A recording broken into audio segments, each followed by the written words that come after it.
Hello there, hello there, hello there, hello there, hello there, hello there. Welcome back to the Agostino Zinga Show with your host, Agostino Zinga. This is the Agostino Zinga Show with your host, Agostino Zinga, coming live and direct from an undisclosed location somewhere within the depths of East London. How you doing, people? How you feeling? How you doing, people? How are you feeling? Okay, great. Good to know. Okay, great. Good to know. How am I? All good, all things considered. I cannot complain. All good, all things considered. I cannot complain. It's nice and warm. I've got some washing out on the line. I'm about to do another round probably after I finish today. Then I'm off to do some work. Then I'm off to the gym. Then I've got to do another random show. Like, it's a pretty nice packed day full of things, you know. I'm not complaining.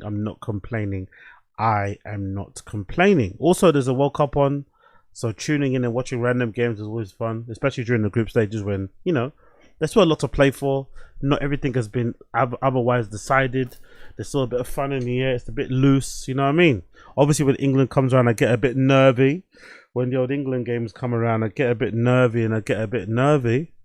But apart from that, I'm really enjoying this World Cup, especially with it being in America and Americans not really being that familiar with football culture and that kind of, you know, that kind of contrast, you know, that kind of a cultural exchange where the Americans are finally starting to figure out why Europeans care so much about football, and Europeans are starting to figure out why Americans don't leave their fucking country and why they think it's so awesome. You know, I love it. The Americans are realizing how fucking sick football is, and we're realizing just how sick America is, you know. It's absolutely incredible. I love that cultural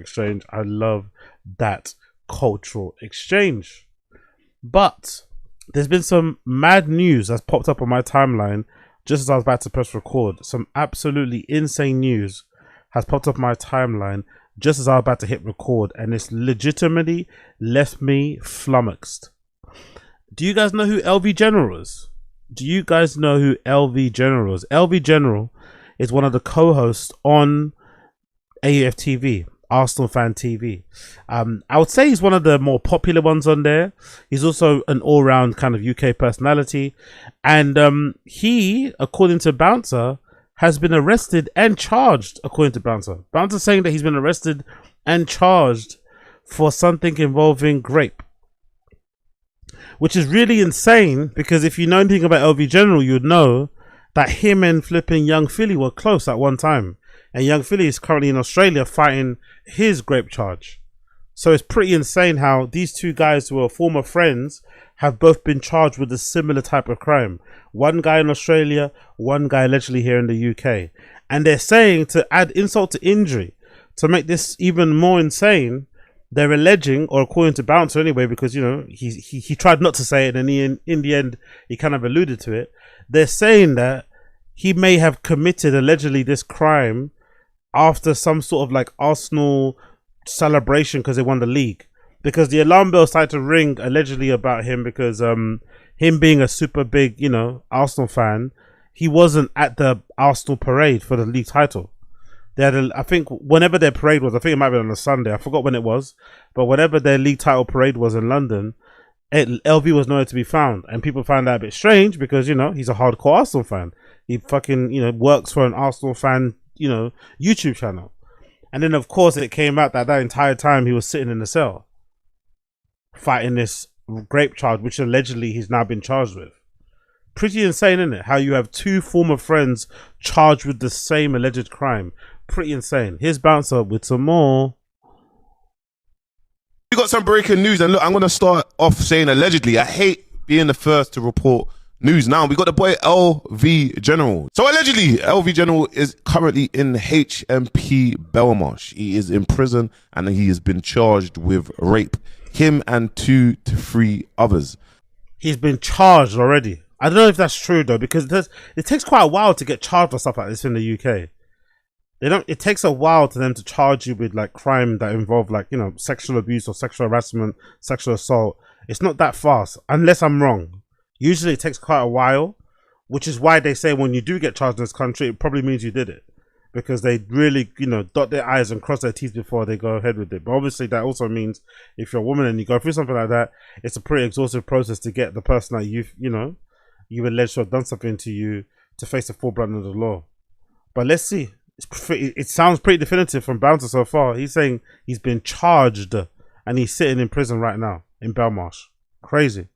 Obviously, there's some more information that I've heard, but because I can't fact check it, it's not the best to say. You get me? As I'm a journalist and I'm gonna. He's trying to be responsible now, yeah. Look at Bouncer trying to be responsible. Look at Bouncer trying to use his platform responsibly, not just flying off the handle and saying whatever comes to his mind first. He's growing right in front of our eyes. Man's growing and evolving right in front of our eyes. Pause. Try do things right, but me being the first, I'm going to say allegedly. But this is why you didn't see him at the Arsenal parade. Now, anyone knows who LV General and you know his love for Arsenal, he wouldn't miss that for the world. But yeah, man, it's dark, man. It's a dark, and this is a message. This year, so many people's been getting accused, arrested, charged with sexual assault or rape. Is crazy, man. And you know what's really funny about it too? When young Philly went down, he kind of made a joke about it as well. He kind of was trolling and kind of, you know, was dancing on his grave when it went down. People were kind of on his side at that time because the story between him and young Philly was that, according to him at least anyway, young Philly kind of changed when the money started coming. When the money started coming in, young Philly kind of left him behind and didn't sort of like, you know, work with him again. And he obviously, you know, felt a way about that. So when he saw young Philly going through what he's going through in Australia, he kind of took the opportunity to kind of, you know, gloat a little bit and enjoy his downfall, which was understandable at the time. But the thing that's kind of crazy is that if this is true, it's very unlikely this is the first time. If this is true that he did what he's been accused of doing, it's very unlikely this is the first instance. You don't just wake up one day and become a rapist, you know? There's probably signs before, stuff that he done, maybe little subtle things, you know, in the same vein they say about, you know, abusers, you know, going and creeping into people's rooms and stealing underwear. I think it's the same thing when it comes to these sort of things. Like, there's definitely would have been signs. So I just find it a bit rich. I just find it a bit insane that you can like dunk on somebody else, right? Enjoy their downfall and their misery when you know full well you're on the same timing. I find that really insane. When you know deep down in your cell that you're on the same sort of timing, but you're laughing at somebody else's demise, is pretty fucking insane. Unless maybe, you know, as per the human condition, she probably never ever thought he was going to get caught, you know? That could also be part of it. Maybe as part of the human condition, she legitimately thought she would never, ever get caught. And here we are. Man got caught allegedly and he's going to face the full brunt of the law. So let's see how it plays out. But it's not looking good. It's not looking good for my man. It's not looking good, man.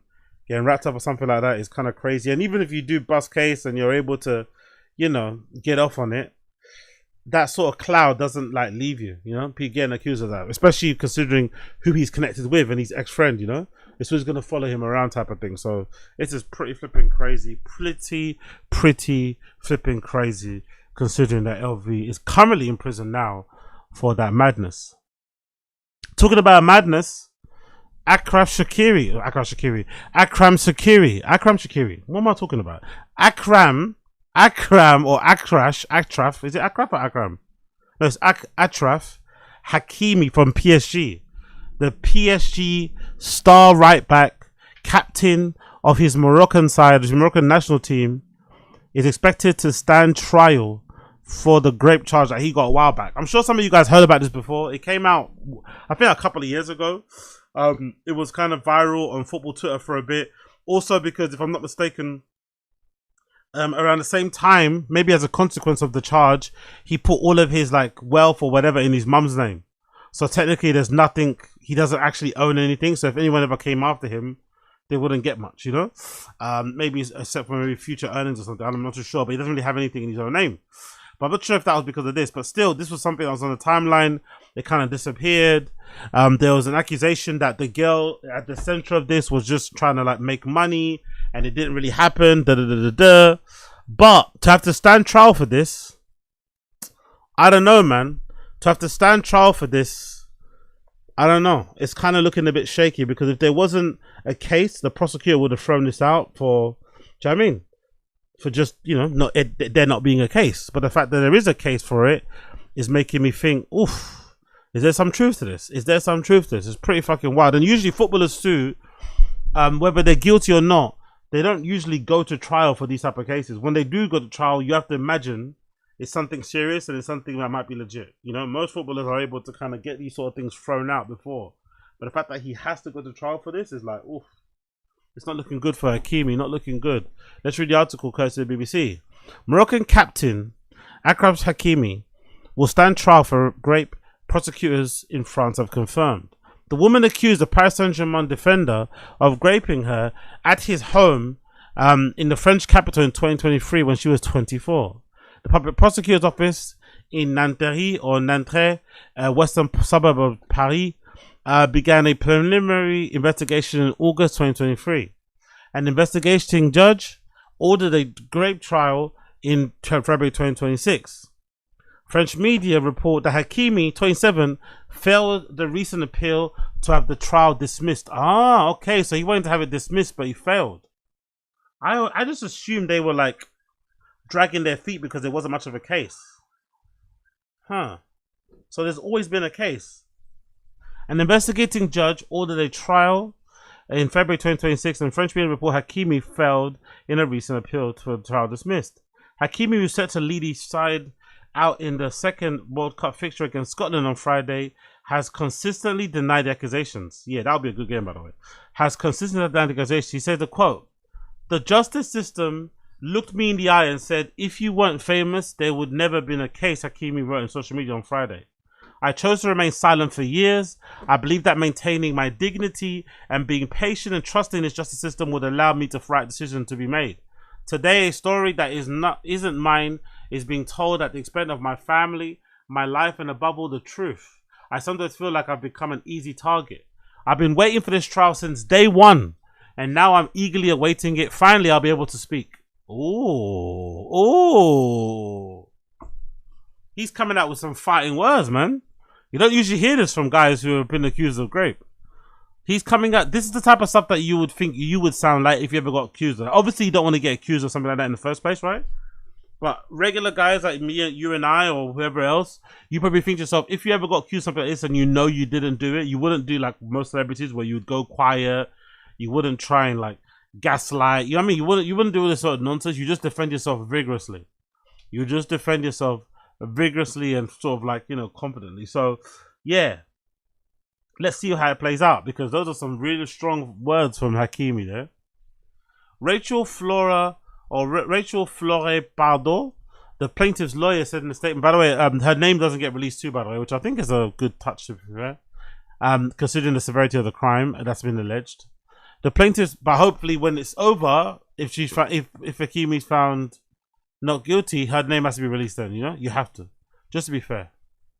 Rachel Flore Pardo, the plaintiff's lawyer, said in a statement, "After more than 3 years of legal proceedings, and after my client was, in her view, defamed, dragged through the mud by Achraf Hakimi's defense, this decision brings her relief and hope. Relief that she's been heard by the justice system and will have the right to trial, and hope that this trial will help other women and further weaken the wall of denial and impunity surrounding sexual violence, including in the world of men's football. A date has not been set yet for the start of the trial. All three of Morocco's group stages are being held in the United States, where the team are held based. But should Morocco progress to the knockout stages, Hakimi could face difficulties in entering Canada or Mexico if their matches are scheduled outside of the United States. Last week, Ghana midfielder Thomas Partey missed his country's opener against Panama after being denied entry for the World Cup hosted Canada. By the way, it's fucking insane. Like, football is a really strange sport, isn't it? But maybe it's also a bit fair. I don't know if football is strange or if it's fair. In football, if you're like accused or if you're like on trial for rape or something like that, or like an assault, you can still play football. They only stop you from playing football, or they only don't pick you for your squad if you're charged. Right? But if you're currently under investigation or you're on trial, they'll still pick you happily. They don't give a fuck. Until you get charged, then they won't pick you. And then if you get released quickly, they'll obviously re-sign you. There is no real morality in football. They don't give a fuck. They don't give a fuck whatsoever. And I don't know if that's actually maybe the right way to go about things, you know? That might be the right way to actually go about things. That might be the right way. Really, that might be the right way to really kind of like, you know, chill it all out. That might be the right way to kind of go about it. But you know, some people looking the outside in. If you're an actual rape, you know, survivor and stuff, and you're seeing just like Thomas Partey out there having fun, and you know, it's like, come on, man. But again, if you think you didn't do it, you didn't do it, innit? You didn't do it, you didn't do it. Partey 32 has pleaded not guilty to 7 charges of rape and 1 count of sexual assault in related to allegations by 4 different women. He's due to stand trial next year. Canada's government website said that they can deny entry to one person that has committed or been convicted of a crime. The World Cup is being held across all 3 host countries until the quarterfinals, which is going to be held exclusively in the US. Hakimi has won 97 caps for Morocco, made his international appearance, and of course scored at the age of 17. So let's see how it plays out, man. Let's see how it plays out. Crazy situation all around. Crazy situation all around. I kind of thought it was somewhat over, but it seems like it's not over until the fat lady sings. Or on this point, until the fat guy wears them and makes them fucking sing, you know? Let's see how it plays out. Let's see how it freaking plays out. Big up Clavicular. Or not big up Clavicular. I'm not too sure what's happening with this guy. Like, I'm not too sure what to make of this, but according to Polymarket, looksmaxxing, you know, looksmaxxing, super famous looksmaxxing guy Clavicular is charging $297 for access to a Miami event where attendees can take part in mock battles. So he's basically doing his own like looksmaxxing event, right, in real life over there in fucking Miami somewhere, right? Or is it Brickell? I think whatever the area is, Brickell, where they all go to party and hang out and shit. So he's back out in Brickell and he's gonna be doing some stuff. And he said, yeah, if you want to do some stuff, there's your fucking drink. But I want to know, does this actually mean that Clavicular's broke?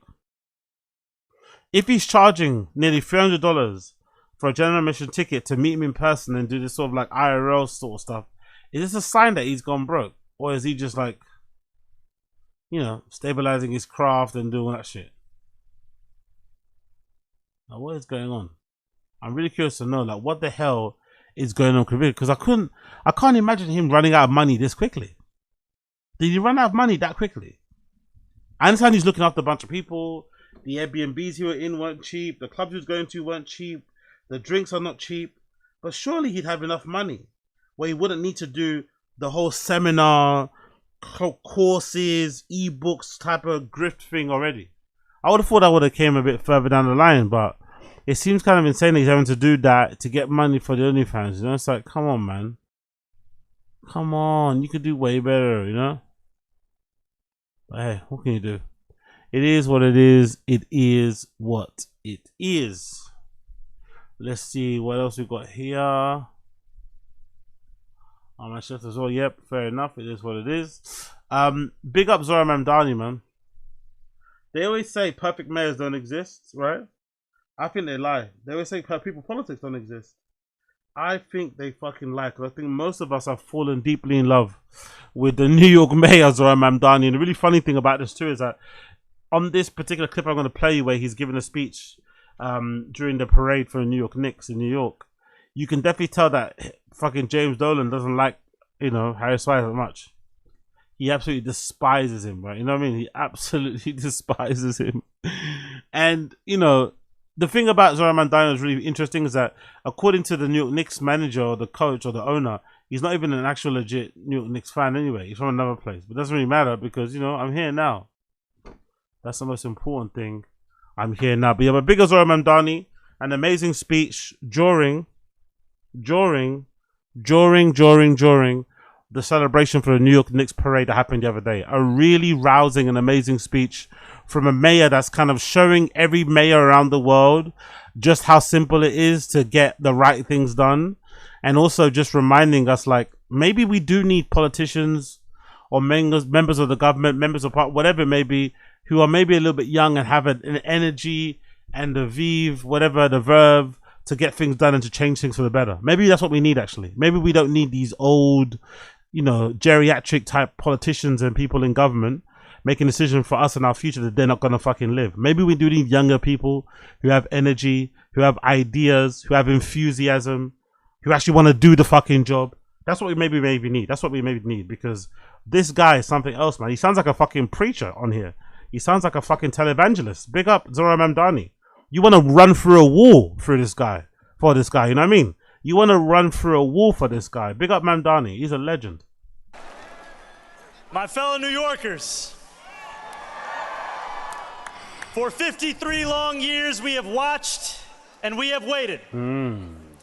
We have watched from nosebleeds and through gritted teeth, on televisions in the windows of electronic stores, and from projectors balanced on fire escapes. We have watched alone in our apartments with our heads in our hands, shoulder to shoulder at bars where the signal flickers, alongside friends and family who we wish more than anything could be here today, sharing this moment. For 53 long years, we have watched the Knicks and we have waited. We waited as the memory of Willis Reed winning the championship on one leg grew fainter and fainter. Oh, that Kith leather jacket he's got on is fucking hard. I don't know if that's Supreme or if is that Kith or Supreme? I don't know who made that leather jacket right there, but that leather jacket is stupid hard. This one he's got right there. We waited as Clyde came up clutch again and again. As John Starks dunked on Jordan and Patrick Ewing dunked on the Pacers. As Bernard King scored 60. As Charles Oakley pulled every rebound within reach. As Spike got in Reggie Miller's face. As Allen Houston put up a shot against Miami that hung in the air for an eternity. As Larry Johnson gave us the 4-point play heard around New York. As Starbury traded threes with Kobe and then sold sneakers every kid could afford. He knows ball, innit? Zohran knows ball. As Nate Robinson stuffed Yao Ming. As the city came alive watching Linsanity. And as Melo lived every Brooklyn dreams when he came home and made MSG feel like the center of the universe once again. We waited without ever knowing if this day would come, and we waited because we knew deep down in our sick, suffering hearts that it would. New York City, this team has done it. The New York Knicks are NBA champions. We are here not just because of this team that will go down in New York City legend. I'm talking about guys like Ronaldo Balkman, Marty Collins, Raymond Felton, Marcus Camby, Kristaps Porzingis, J.R. Smith, Iman Shumpert, and the whole Knicks tape era. I'm talking about guys like Tony Douglas, who I watched tie the single-game franchise record for threes from the stands in 2011. I'm talking about Amari, who got this whole city fired up when he joined. And I'm talking about Jared Jeffries and Lance Thomas and Langston Galloway. Players who gave everything every game, even when a 20-win season was all that was in sight. This championship belongs to them too, because championships aren't just built in one season. It belongs to Emmanuel Quickley, R.J. Barrett, Dante DiVincenzo, Julius Randle.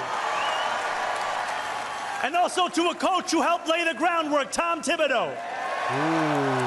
Thanks to each of these New Yorkers and too many others to name, New York City has just had two of the most magical months in as long as any of us can remember.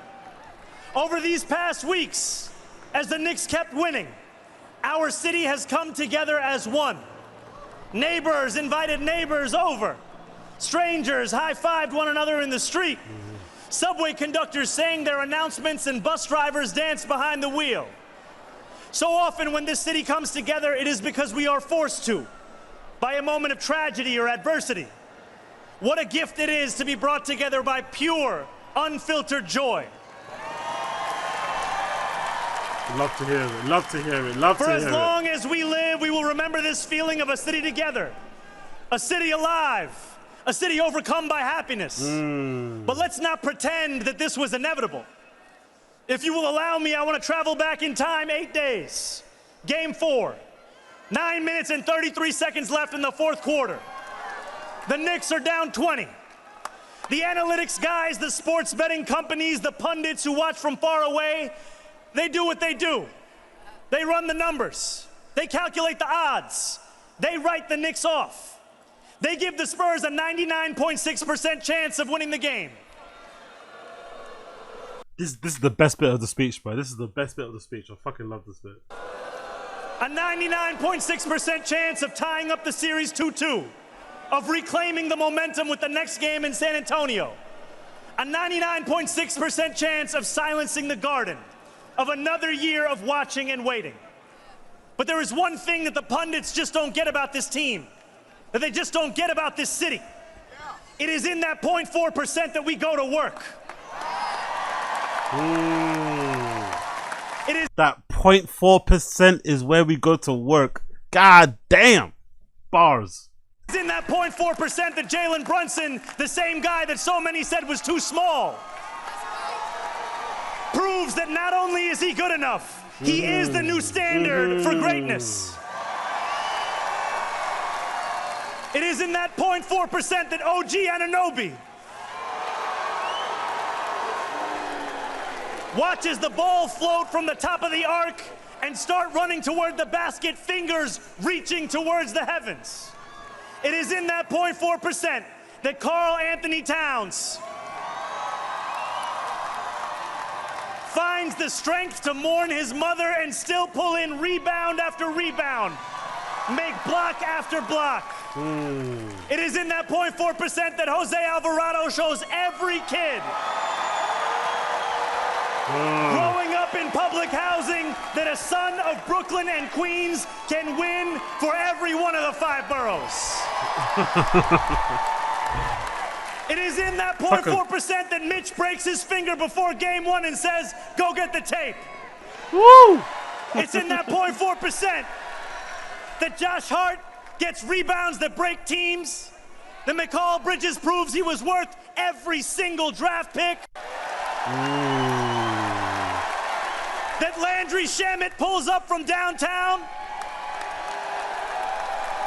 that every one of these 18 players transforms the franchise, that Mike Brown keeps this team believing.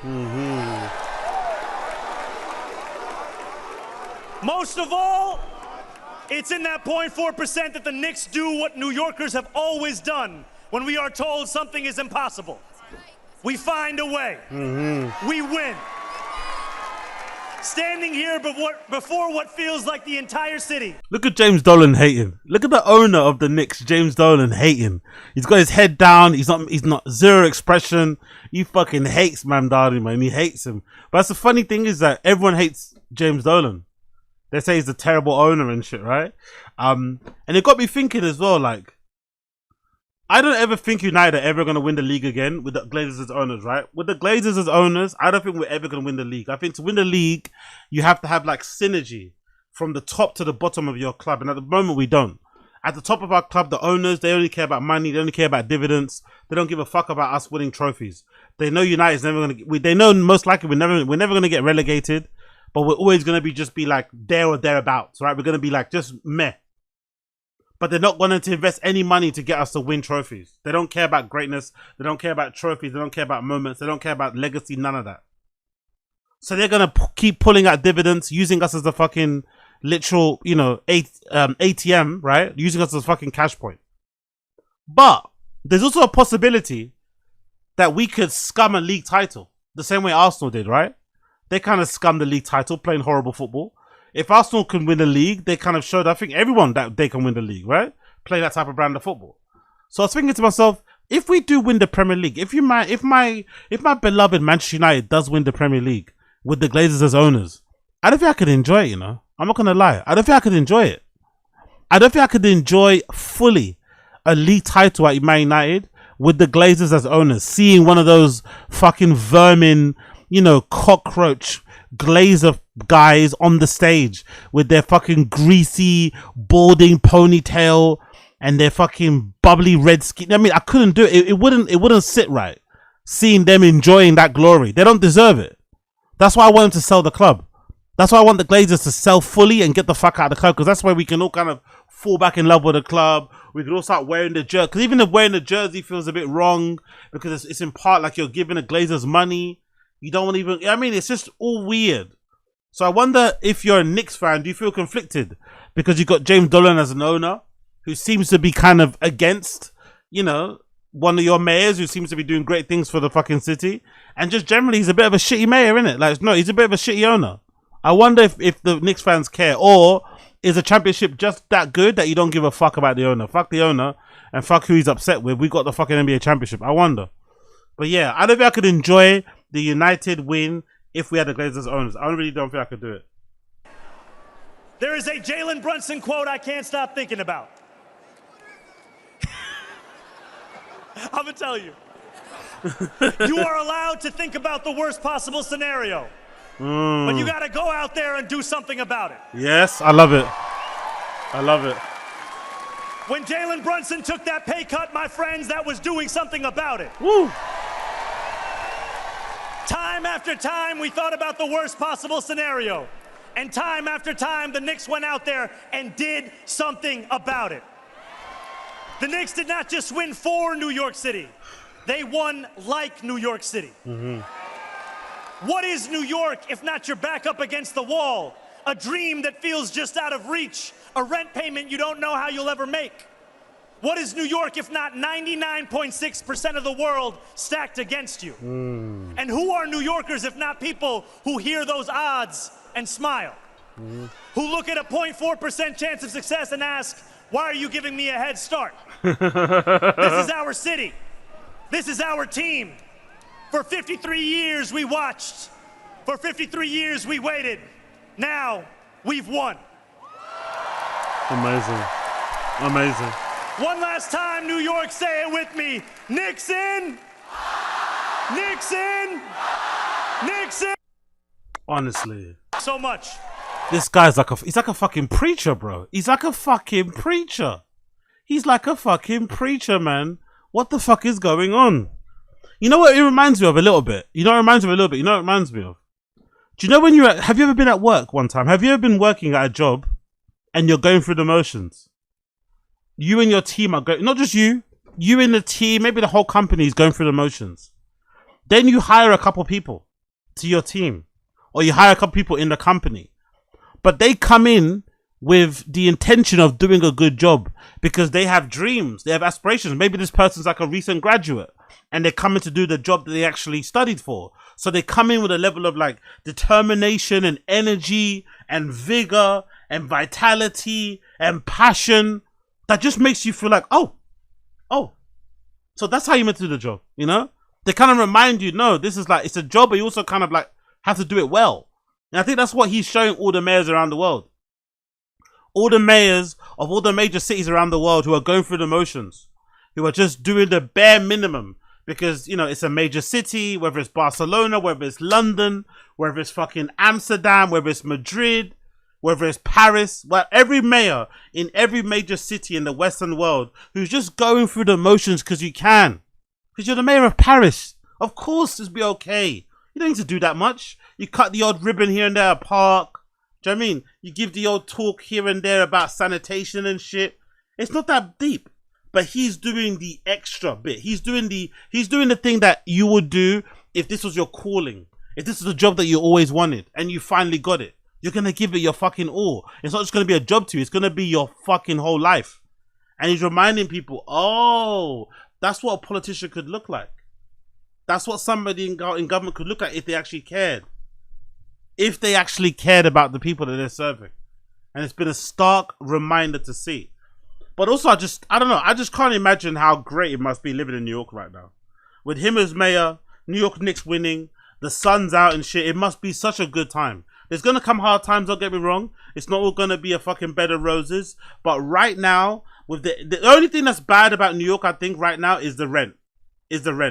I see these viral clips going around of people talking about how much rent they pay in New York, and I don't understand how they do it. I don't understand how people in New York pay rent. I just don't get it. Your wages in New York must be super high.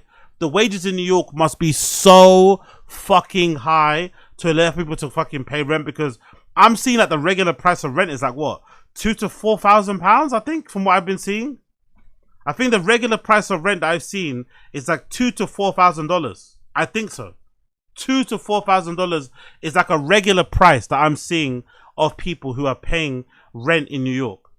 Look at this clip. Look at this clip that I saw. Look at this fucking clip of people talking about the rent they pay in New York. Like, honestly, New York rent is no joke. I like to complain about London rent, or people like to complain about London rent, but London rent is one thing, New York rent is a whole other thing, because this is fucking insane. Asking girls who make big bucks how they can afford to pay rent in New York. I pay $6,900. I pay $5,800. What neighborhood do you live in? Here in Tribeca. Could you imagine? Hold on. Could you imagine paying rent $6,900 a month? Like, even if this is even if this is your mum and dad's money, what the fuck do your mum and dad do that could afford them to give you $6,900? Like, oh my god, $7,000 on rent. Fuck. It better be one of those like brownstones. Right, it better be one of those fucking brownstones that you see in Sex and the City, that you saw in Girls, or one of those crazy loft apartments with the red bricks and stuff, and the super high ceilings, and the big windows, and the beams. It better be one of those fucking places with a fucking fire escape outside the window that you can sit down on in the summer and tan. It better be in a building where there's a fucking cool rooftop. If it's some fucking shoebox and you're paying $7,000 a month, oh my god. If it's a shoebox and you're paying $7,000 a month, oh my god. It better be one of those like picturesque, like, you know what I mean? Just like super cool New York apartments that's in the middle of everything. It's right next to Dime Square, next to Lower East Side and all this sort of shit. Great views of the city. It better be fucking cool. $7,000, it better be fucking cool. I pay $5,800. What neighborhood do you live in? Here in Tribeca. How much do you pay for rent? In Tribeca, I pay $6,900. I live in the West Village. I pay $5,800. $2,600. And what do you do for work? I work in finance. I work at a company called Stripe, so in fintech, and I'm in sales. I work on a product team at a tech. How much? Hold on, I want to know how much you make at Stripe in sales. Sales. What? Sales salary at Stripe US. How much you pay? How much you getting? Ah, okay. So it's okay. That's why. So sales compensation at Stripe averages between 106K to 450K. So an account executive. So you could be earning up to 450,000, which would make paying $7,000 in rent not that bad, isn't it? Oh, let's say you're earning 300K a month, a year. Sorry, how much is that a month? What's 300K a month? What's that? Is that like 30 grand? That's still a lot for rent, innit? If you're paying 300,000 a month divided by 12, what's that? That's like 25 grand a month. And we're not taking away taxes. Just say you get 25 grand a month, right? Minus what? 7 grand for rent. That's still a lot, man. God damn, 7 grand. Shit. Like, god damn. Oh. Tech startup. Can we get a ballpark of your salary? A little over 300K. I'm going to pass on. Oh, 300,000. Okay. 300,000. A little over 300,000 she pays. A little over 300,000. I was right, by the way. I was right about my figure. 300,000 and you pay $7,000 in rent. Actually, let me see that. Let's do NYC salary calculator, right? Let's do that. Salary calculator. Let's see. Because that's fucking crazy. Per year, let's see. I'll get 300,000, right? Your estimated semi-monthly take. What? No, that's not my take home. Shut up. That's not my take home. Salary. What? Not semi-monthly, monthly. No, yearly, sorry, hold on. Annually. Yeah, annually. My take home annually is that. Pay frequency that. Okay. Single. How much do I take home? My take home salary is 185. Yo, taxes are crazy, bro. What is it? 32.6% taxes. God damn. God damn. So what's that? What's 180? What's 185? 185 divided by 12 is 50. So you're getting 15. So she's paying half of her salary goes to rent. That's a lot, isn't it? She gets 15 grand a month, and half of it goes to rent. It better be a nice crib. That's what I'm saying. It better be nice, man. It better be fucking nice. It better be really, really nice. on this question. And do you have any advice for girls moving to New York? Personally, I feel like I've met people in scenarios where maybe I didn't necessarily want to leave the house, but there's so much opportunity in the city, so definitely just like say yes to everything. New York is a really expensive city. Making sure that you focus on a career where you're earning a lot and still having a good work-life balance, I think, is the ideal. Don't throw the baby out with the bathwater if things are not working in the first year. I'm the happiest I've been in New York, and I'm on year 5 of living here. Yeah, like, it must be one of those type of places where it's just so fun. People put up with it. Because you hear stories of people all the time saying, oh my God, I don't know how I'm going to make the rent. Have you heard of that? I'm pretty sure I've heard that anecdote of people in New York say, oh my God, I don't know how I'm going to make the rent. I don't know how I'm going to make the rent. So I think that kind of like danger of not knowing how you're going to make the rent is fun because the city's really fun, you know? It seems like a really fun city. There's always something going on. It's a city that never sleeps. The times I've been there, I've only been there for work. No, I went there once ages ago, like my first lad's holiday. That was really fun. And also been there for work a couple of times. And I've always had a good time. It's the kind of city you can go by yourself and not really have to worry. And the most recent time I literally went for like 2 days for like a meeting. And I had a fucking blast. So, you know, it's a city where it's like, you know how a place like Paris or a place even like London, if you come to London maybe on your own, you might not have the best time. But if you come with friends, it's different. I feel like a place like New York is similar to like Berlin, where if you went there by yourself, you know, you're guaranteed you're going to have a good time. You're not going to have a shit time. You know, you can always find the things to do. So maybe that is worth the money you pay in rent. Maybe that is just worth it. You're going to find a way to figure it out because you're never going to live like that anywhere else in America, right? Or maybe in the world. But yeah, fucking hell. I can't imagine paying that much. I really can't imagine paying that much in salary, in rent. You know, half of your salary going to rent is fucking wild. But I also wonder, I saw this other clip I wanted to show you of people in New York who aren't that happy about the New York Knicks celebration. Is that a normal thing? Is that a normal thing for people in New York to not be happy about the Knicks celebration, to be like kind of like not into it in general? Because I was listening to my guys on How Long Gone podcast, right? And Chris Black, who's obviously the resident hater of the pod, he didn't really have a lot of good things to say about the Knicks celebration. He's kind of was over it. He's kind of over the parade. He was happy about, you know, them winning and shit. But the parade, he's thinking it was just a bit too much. I don't know where. Do I have the clip somewhere? Maybe I'll include a clip later on in here. I can't exactly find. How am I gonna find it? Oh yeah, I'll probably find it here. If I go to How Long Gone podcast, I think they've got like a online. They've got an online podcast that you can check out, right? So I'm pretty sure if I go on their website where they mentioned it somewhere around here. Let me see if I can find it for you guys. But it's an interesting little quote where he didn't seem that really happy about the whole thing in general. I'm like, Jesus, is that a thing? People are not happy about fucking, you know what I mean? You guys winning. But it does make some level of sense. Let's see if I can find the quote. It was somewhere... Where was it? It was somewhere at the beginning of the show. Somewhere in the beginning of the show, Chris Black was like, yeah, fuck this celebration. It's too much. Where was it? It's around the beginning, wasn't it? Let me see if I can find it. Bear with me here. Yeah, there we go. There we go. There we go. Right at the beginning. Right at the beginning. I think I wrote New York. No, I think it pisses on the street. Or piss. It's not. Yeah, cool. It was somewhere around the beginning. So let's press play on the latest episode. All right, this episode of How Long Gone is brought to you by Snoop. Just looking at a clip this morning about Olivia Rodrigo video. People have jobs, children, taxes. Ball is life. Orange Bandega, I got to hit the Arab for the, you know, the pimp, you know, turnstile at Chain Reaction. Like you can be very far away at some of these, and she said she can straight up diapers in the mirror. New York, 7:30 in the morning.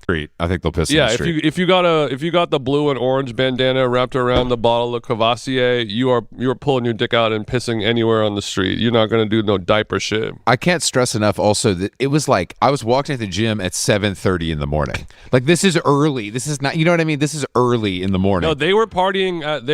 They were last night partying. They were locking down and turning up, you know, 2 in the morning, 3 in the morning. Everybody needs to get a life. Like what? I mean, these people have jobs, children, taxes. Ball is life. Ball is life, but this isn't ball. That's what I'm trying to say. It's like if you're gonna, this isn't ball. This is a parade. That's my issue with it. It's not, if it's a game, it makes sense. Like everybody getting together on Saturday night to watch the game, that makes sense. That's the whole point. Yeah. Is that seeing them win is the victory. Yeah. Not a parade. And how do you think the World Cup feels? They're getting crowd mogged by, a parade for a tournament that happened last week that is, a tenth of the size of the World Cup and football. If I'm the fullback on Bosnia and Herzegovina, I'm feeling some type of way. Luckily, Jason, plenty of those World Cup fans, because you can see them walking. And right now in New York, there's a lot of sunburnt white people from European countries with jerseys, backpacks, sweat wicking shorts, going to line up for a Leon's bagel, and they are now they're Knicks fan. They're just like, fuck it, we're going down there too. I saw hundreds of them. The Switzerland flag gets removed from the shoulders, and then we don the Bing Bong flag that we bought at a bodega. The worst is like the West Village girls, full face of makeup, matching outfits, matcha lattes. Like, we're going down here like to meet a man vibe. And that is the most. There's a lot of that. There's a lot of that as well. How do you feel about the blue and orange brassiere as the young ho Nick accessory? I wonder who's making that. That doesn't feel like something you're getting at the Cuckoo Intimates pop up or at Fleur de Mal. That feels a little more Victoria's Secret 1999 type shit. It's the New York annex of Dolls Kill or something like that. Where are these hoes getting this shit? Yeah. And truly ugly. Orange, and blue it's just a bad color combo. I know it's a classic athletic combo that's been used, since the dawn of time, but I just can't. It's just not. I mean, most sports colors besides. I mean, I think of. I guess college sports feel better to me, but maybe that's just a weird. They can get a little more have. Experimental with their palettes. Well, it's just like a Harvard, a crimson red with a gray. You know what I mean? A Dartmouth green with white. It's just a little more easy. It's easier to swallow. Kind of brother, get some gray in the mix. Okay, I feel you. You know what I mean? Lakers colors just as bad. Sorry, big bro. Yeah, I ain't gonna hold you on that one. You're not a gold guy. So yeah, I don't know. I was surprised to hear that. Like, he really did not like seeing the parade. Really was upset about seeing people like enjoying the Knicks winning of the championship. Was pissed off that they extended the celebrations, because I guess technically you guys, if you're a Knicks fan, celebrated on the day of winning the championship on the Saturday. Why need to celebrate it again with the parade, which doesn't make no sense. That's what you do usually if you're following any type of sport. You have obviously the celebration on the day, but then when the team comes back, they bring the trophy with them, and hey, they kind of loft it up on high. But I was surprised, man. I thought everyone would have enjoyed it, because it's going to be over, right? The celebration on the day, it was done. The next day actually was fucking amazing. Be up all the fucking bin men and whatever else that worked there, because they made that place look spotless. I think Zohran Mamdani also helped, because he was kind of leading an initiative about everyone being physically responsible of their community and looking after things and throwing stuff in the bin. And I think the sanitation whatever Twitter account put out a very funny tweet about encouraging people to kind of throw stuff in the trash bin, which is really fucking cool. But by the next day, everything looked really spotless. New York went back to being New York. Streets were full of fucking cars and people going to work. It didn't really feel like the parade happened at all. Do you know what I mean? So it was kind of like, hey, it's happening. When it's over, it's over. So it's kind of funny to see somebody, or to hear someone like Chris Black basically saying, yeah, I fucking hated it. It's like, brother, like, it's just one day, or let's say, or God forbid, 2 days. You know what I mean? 2 days, probably that won't happen again, because I think I saw another stat that said in the NBA, I think a different team has won the championship every year since 2019. So most likely it won't happen again anyway. So just enjoy it while you can, or grin and bear it while you can, and move on. But I guess maybe it's different when you live there. Maybe when you actually live in, because I'm observing all of this stuff from afar. I'm also falling in love with the city again, New York, from afar. But maybe if, when you're actually there day to day, it has its challenges, it has its issues like every other city, and it's maybe not as like picturesque, and movie like as I would like it to be. I'm not too sure. But I think even if it was me and I was grumpy, I would still be okay. I'll still put up with it, because it's just one day, Even if I was grumpy, I would put up with it because it's just fucking one day, or God forbid 2 days in a calendar year where it's going to be a bit unbearable. It's okay. You can put up with it. You can put up with it. You can put up with it, you know? But hey, we're all different, I guess. We're all different. Big up people in the stream chat, by the way. I appreciate you. Big up Line Holmes. I appreciate you. Big up Line Holmes. I appreciate you. Thank you for the comment, bro. Big up Line Holmes. AZ looking great. The Ozempic, be Ozemping. I love it. I appreciate you. That's actually a compliment. You know, when somebody says that you're on Ozempic, that's actually a compliment. Even when you're not, it's actually a compliment because it means it's working. It means whatever you're doing is fucking working. It means the fucking, you know what I mean? The locking in of the diet, the running, the fucking gymming, the dumbbell curling, the kettlebell swinging, the fucking rowing, you know what I mean? The fucking sprinting, the 10K walks a day. It means all of that is working. So if someone tells you you're on Ozempic when you're not, don't argue against it. Just receive it as a compliment. You know? Receive it as a compliment. It's like a gay guy saying you look attractive. It's like a gay guy saying you look attractive or he likes your style. That's the biggest compliment you can get. So if someone says you look like you're on Ozempic, just be like, flattered, you know, like, oh my God, I can't believe it. So you're trying to tell me I look deflated. You're trying to tell me I am deflating. Wow. You know what I mean? You're super happy. You're really happy. Like, yes, I'm deflating. Edie Aggie, here I come. Edie Aggie, here I come. Yeah, big up, big up, big up. Let's continue. Also, big up Will Smith. Also, big up Will Smith for sharing something that I think only immigrant people would understand. Only immigrants would understand what Will Smith is saying here. Will Smith says, once you make $1 million a year, money starts buying misery instead of happiness. Will Smith says, once you make $1 million a year, money starts to buy misery instead of happiness. I feel you, Will. I fucking feel you. There's an amount of money that once you pass it, it buys misery. Once you have a certain amount of money, you can change people's lives. So it's really all people can think about. So it's difficult to make new friendships at certain financial points, right? In America, somewhere around $1 million a year, it starts going the other way where it's more problems beyond that. And you start getting into really an attack zone. Yeah. And I like the way he used the word attack zone because that goes back to what Elon Musk said time ago on Rogan about attack vectors. When he was talking about, I live a very frugal life, right? He said he's got like one house or something. Basically, I think he said he had like a pretty decent property portfolio before, but he kind of whittled it down to just like a couple of houses and whatever else it may be. And I think he really kind of balls out with the private jets. He kind of takes private jets everywhere. But he kind of said, I want to limit the amount of stuff I have because it limits the amount of things people can attack me for. Because already I'm kind of disagreeable and an unlikable person, let's say, right? I don't think he said he's unlikable, but let me just say it. Elon was already a kind of an unlikable person. So imagine if he was like a proper rich guy who had like, who had like a fancy car and a gold house and, you know what I mean? He would be getting destroyed even more than he gets destroyed already. But I think in this particular case, when it comes to what Will Smith is talking about, there's a weird like, there's a weird mix of like entitlement and like responsibility. That's kind of hard to kind of explain if you're not from an immigrant family.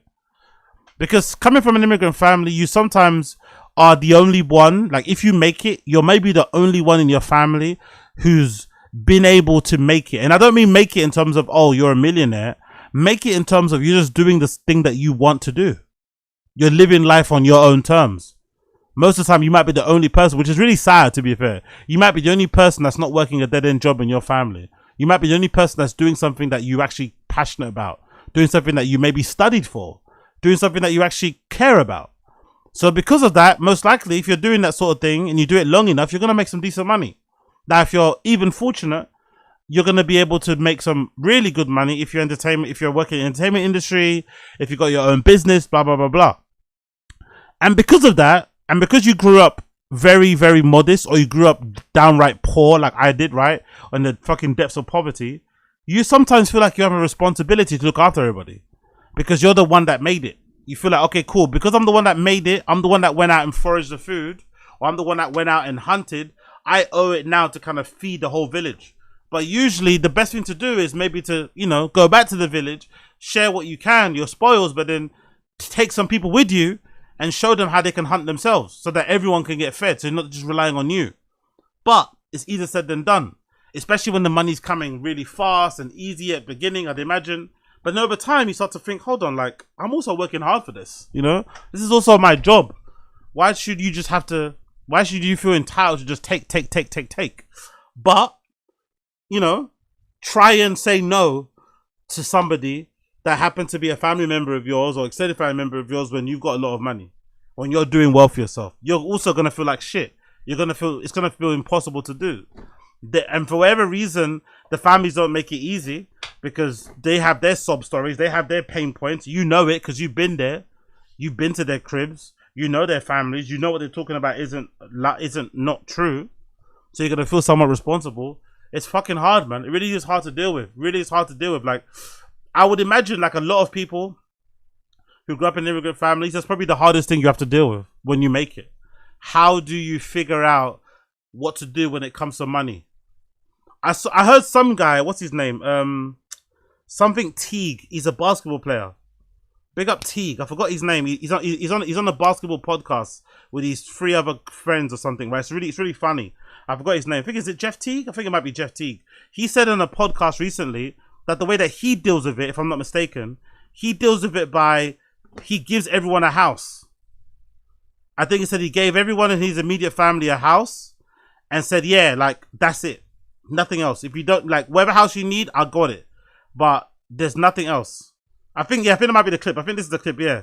And if you need more, sell the house. Don't come back to me for anything. I'm pretty sure that's what he did, which is quite a good option to do it, actually. That's quite a decent option if you want to give money to people that you kind of grew up with, people that are your family, people you want to hold down, but you also don't want them to feel entitled and to kind of treat you like a fucking human ATM, like a human cash point. Here's a crib, do with it, it's all paid for, and if you need more money, take a loan out against the crib or sell it, but don't come back to me. That might be the way to do it. Big up Jeff Teague. Big up Jeff Teague from the podcast Klub 520. That's the show, yeah. There's a podcast called Klub 520. Big up blood clot Jeff Teague. Let me get the clip up on here so you can hear what he's talking about. But I thought this was really good advice, actually. This might work for a lot of people.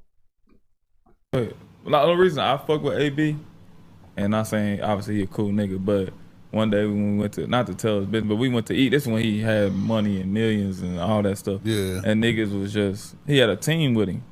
And obviously when we went to go eat at Prime 112, it was me, Gorgie, and Wig. We always did this like, whoever up, like we put our cards in the hat, whoever card get drawn pay for the meal. That's tight. And he came to sit with us and was just talking, chopping it up, being him. Yeah. And he had his team with him. He like, man, get some drinks, nigga. You know, he got money, so he wasn't even tripping. But we like, you at the table with us. My card got picked. I paid for the table. And he like, you paid for this shit? I'm like, yeah. He like, on everything, he ain't know who I was. He like, I know that nigga. I don't know you. And I'm like, all right. You know what I mean? Yeah. Like, all right. He like, Wig. I know Wig. And then I swear to God, we played Miami. Our highlights is playing. So I'm running up and down the court. He looking, he like, well, what's your name? I'm like, Jeff. He like, and his man's like, nigga, that's Teague. He got, you know what I mean? Yeah, like, he cool. Like, he cool. Showing love. And after that, he was like, I fuck with you forever. Ain't no nigga ever paid a meal for me. Yeah. Wow. So that's how we became cool. That makes sense. Because every time we see AB, he always show that love to you. That makes sense. That's how we became cool. Because he's like, ain't nobody ever bought a meal for me. Everybody always expect me to pay. Yeah, imagine. Because that's what he said. To be fair, a lot of Adrian Boner's crying sessions, right? When he confesses, they're a little bit cringy. But when you see them, when you watch them, it's real. Because he always says the same thing, like, Dean the Great, say a lot about him, but he saved AB's life. He always says, look, without this guy, I don't know where I'd be. He said, I used to have a team, I used to do everything for everybody. Now I'm down, no one's around. You know, I think he said that himself, right? AB said that. No one's around. He paid for he paid for everything for everybody. Then the moment he goes down, they all disappear. There's no team anymore. Now he doesn't have a team. Now no one's trying to help him. Now no one's paying for his meals. So imagine how weird it must have been for him at the height of his success to have a basketball player like Jeff Teague he doesn't even fucking know pay for his shit. You know what I mean? It's like, what the fuck? Even my friends, my family members who I grown up with don't offer to pay. you a guy I don't even know covers my shit. That's how I know you're a good dude. It's like, wow. Like, nigga, you straight. So that's when I see that, I be like, I know what kind of nigga he is, because he was. He said everybody was around him. He was making sure they were straight. Yeah. Yeah, that's Charles Barkley talked about that recently. He was like, he learned from Grant Hill's mom had told him, he was like, you can never take care of your family because there's never gonna be an end. You can do everything for them, but at the end of the day, you're not helping them at all. You're just wasting your money. By the way, you know what's funny about this conversation? This doesn't happen with whites. I bet you this conversation is not something you hear with white people. I bet you this conversation is not something you hear with white people. It's so bizarre, man. It's really bad how this happens. And I get it. A lot of it isn't done on purpose. A lot of it isn't just done because fundamentally immigrants are more selfish. A lot of it is done because, you know, we're just poor in it. You come to the country, you don't have many resources, you don't know the language, you give birth to kids in that country, those kids become, you know, successful, they do well for themselves, they get a good job. Why shouldn't they give you some money? Why shouldn't they help out the family, right? But then it's like, to what point is enough? You know what I mean? Like, there has to be a limit as well. Like, is it unlimited? Because I've heard of people who just have regular jobs, not even made it, just have a regular good office job, and they're sending back crazy amounts of money back home. They've been hit up for loans that don't ever get paid back. Like, don't even try to ask for money back from family members that you've loaned or that you've given. It's always a gift. It's always a fucking gift. But then when you're down bad and you ask for money, there's nothing to be had. No one's got anything. It's fucking crazy how that works out, man. It's really sad. But again, like I said, most of it comes from poverty, innit? Most of it just comes from poverty, and just not having anything. So it's like, if you don't have anything, and literally the kid that you fucking, you know what I mean, had in your stomach for 9 months has some money, of course they should give you some. But it's like, there has to be a limit. Also, the entire, like, I don't know. I just don't feel I could be that entitled. I think that's just, I think that's just me. In terms of asking for money, I just can't be that way, you know? I'd rather just like suffer. I'd rather just like go hungry. I'd rather just like do whatever needs to be done, bust a move, something, than go to somebody else that's worked hard for theirs and say, hey, can you kind of bail me out here? I need it. You know what I mean? Like, it's like, come on, man. Bail yourself out, man. Jesus. Exhaust that option first. And usually those people are the ones, from my experience anyway, those people are the ones that don't even try to exhaust their own options first. They don't even try to exhaust what they can do first. They just come to you for the first port of call because they know, oh yeah, you're good with money, or you've got stable income. It's like, brother, come on, man. You should be depending on me. You shouldn't depend on me. Depend on yourself first, and if all else fails, cool. But don't come straight to me. Like, come on, man. Don't come straight to the person that's got the money. Because whatever problems they have, you can't solve them for you. And it's like athletes, y'all are some big people want from y'all, and then people feel entitled to y'all. Just be like, all right, I gotta live off this money the rest of my life. But like in his situation, when shit got dark, everybody was gone. But when niggas got chains and watches and all this shit, it was up. Not to tell my people business, but I said I'm gonna do one thing for everybody, and that was it. After that, okay, it's one thing. He didn't even say it's a house, so it's not whatever you want. It's one thing. So if you want a crib, it's a crib. If you want a car, it's a car. If you want a fucking, I don't know, some money to put up for a business, cool. But that's your one thing. I feel him. That's your one thing. Don't come back to me again. That's legit. I feel that. That's your what. You get one. You get one wish. Only people I gonna do something for is my mom and my daddy. That's so fair. I'm gonna put this, and I'm gonna do this. Now you can use this however you want to use it.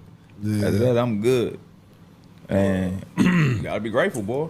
It ain't even because my mom. I was like, I always want my sisters, my brothers, and them always to have a place to live.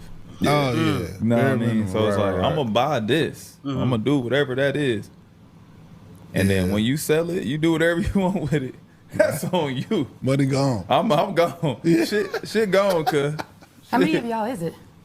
Shit, 5. 5 of us. Yeah. That's smart though, to buy property for everybody. So at least a motherfucker can go in and lay their head down. You can go lay your head down, but if it ever get tight, put that bitch on the market. Yeah. Actually, you bought them houses at good times too. Yeah, so actually. Yeah, I bought it when the Lord was on your side. Yeah, I bought it when it was great. Great ROI for sure. But I'm saying, like, I always told him, like, obviously, y'all my brother, my sister. If it's something Nah, extreme niggas. But if for you, sure. I know if you can always sell property. This nigga was daily doing stuff for people, bro. Daily, that's daily. crazy. That is feeding 10 niggas every day, bro. I'll be sick. Can't do it. Won't do it. That's why I'm happy I don't have friends, to be fair. I don't really have friends like that, so that won't really happen to me. It will be funny though. When I eventually do make it, it will be funny because I don't really have friends like that. You know, my phone line is kind of dead. You know, I don't get hit up that often. It will be kind of funny when that does happen though. When suddenly my phone, people start, hold on, what? I haven't received an incoming call in 5 years. Like, what the fuck who are you?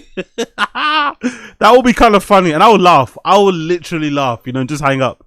I will actually laugh, like, hey, what's good, man? Long time, you're right. You know that phone call you get when you know someone's gonna ask you for money. They're not calling because they wanna, you know, check if you're okay. They're not calling to grab drinks. They just call. You know that call. Everyone knows the tone of voice people use when they call when they want something. So it'll be really funny.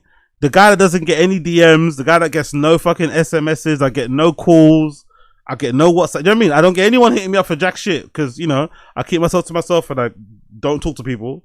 It'll be really funny once I get to that fucking place I want to get to, and suddenly my phone, like, God forbid you try and call me. God forbid any of you fucking scallywags right, try and call me. I will make you feel like shit. Honestly, don't. Leave me alone. I beg of you, leave me alone. I beg of you, leave me alone because I'll make you feel poor. Don't do it. Don't do it. Don't do it. Leave me alone. Just double tap. If I post something on Instagram, double tap and like from afar. But don't contact me asking me for a favor. Trust me. If you don't know my mum's name, if you don't know when my birthday is, we're not friends. I tell you that now. If you don't know my mum's name and you don't know when my birthday is, we're not fucking friends. Don't fucking call me. And actually, to be fair anyway, I was actually thinking the other day. You know what I was thinking about the other day? You know what I was thinking about? Just as like a proper restart of life. I was thinking I might just like take away my phone number, you know? I might just like delete my phone number or just like have like one that no one has. Like it's just so like if somebody needs it, they can have it, but it's one that nobody has, like an actual burner number.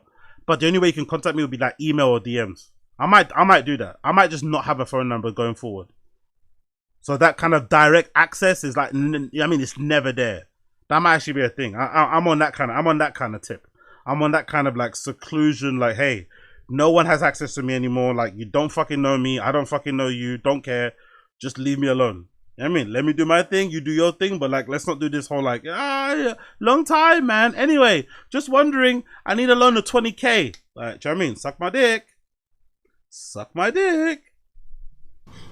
Yeah, man. I don't even know how niggas can't feel comfortable not getting their own food, bro.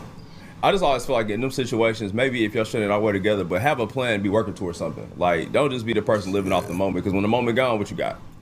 I'm just saying, outside, even if AB was still him, I just think that's crazy. If AB was Floyd, whoever these niggas is that ain't, you know what I mean, have no addiction or whatever, that is insane, bro. I don't want to wake up like, bro, what we eating today? Oh, that's. But I don't know. Some people do well for it. Like, look at Mike Majak, right? No offense to Mike Majak. Look at Mike Majak.